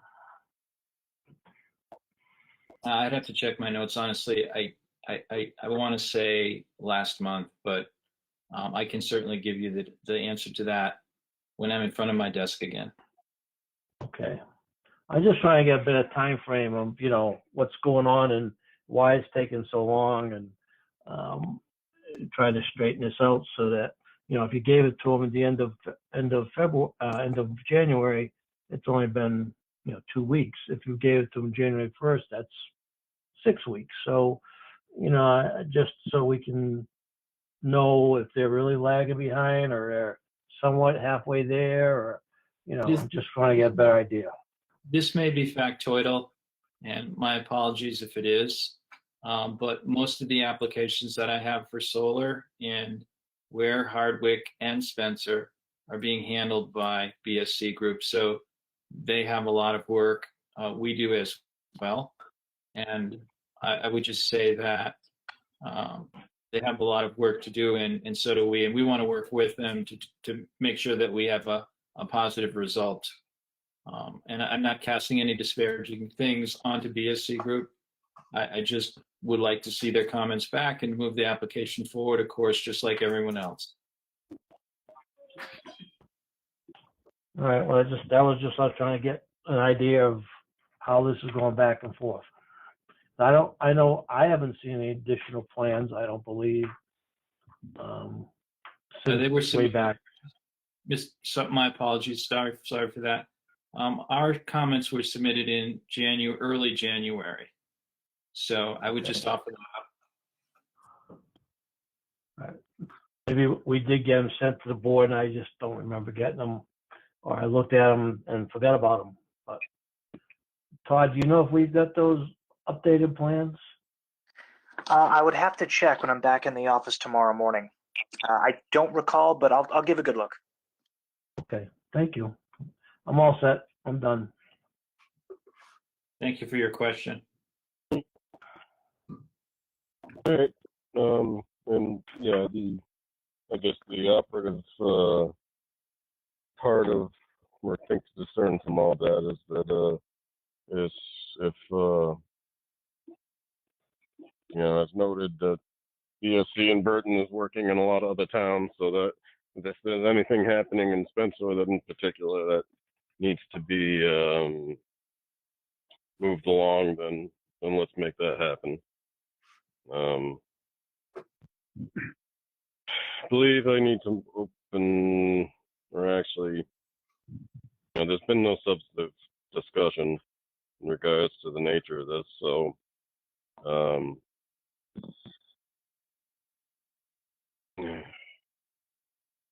I think just a motion to continue this to the next hearing, I believe would be appropriate, to the next meeting. We're talking next meeting, the 16th of March? Yes. I will make the motion that we continue this hearing until the 16th of March. Did you ask for public comment on this yet, John? No, I was going to just continue the hearing. Again, I don't. There was nothing, I guess, presented by the applicant to discuss, if you will, and from what was said before, I believe it's sufficient from a legal standpoint to continue the hearing.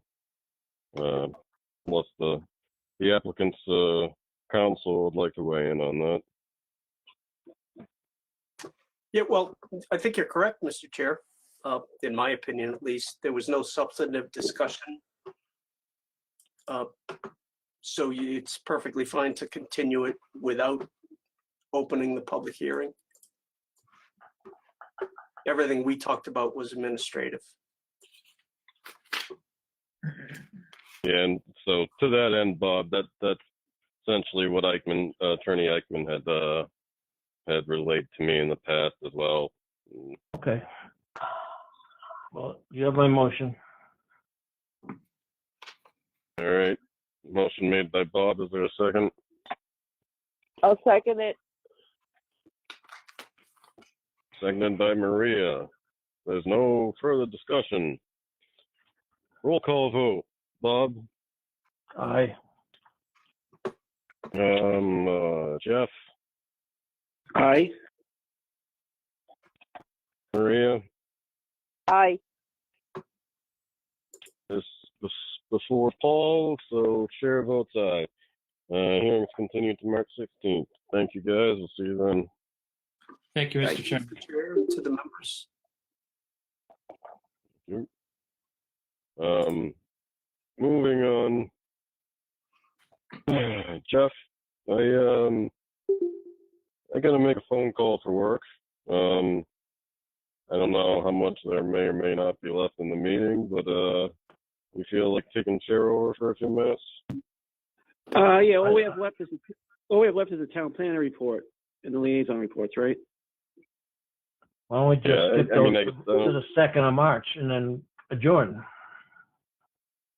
We can do that. I'll make that motion. Todd, if you I can have make anything you'd like to share, you need to share? I can make this really brief. Aside from some data collection information, both for in laying the groundwork for any solar bylaw work that's up yet to come, as well as anything that might well be coming down the pike in terms of any other housing bylaw related stuff. I've been making sure that that's done as well. In addition, getting a further grasp on projects that are sometimes 7 or 8 years in the making, getting a lifespan and chronology of these has been both fun and a challenge. Aside from that, there hasn't been that much movement in the past 14 days. I'll be sure to keep you guys updated as things go along. But aside from that, that's the best summation I can provide. All right. Thank I'll you. make a motion, we adjourn. Is there a second on that? Second. All right. Second by, was that Paul, I believe? Jeff. Either. Jeff, sorry. That's all right. Yeah. It's late. All right. Roll call vote. Bob? Aye. Jeff? Aye. Maria? Aye. Paul? Aye. Chair votes aye.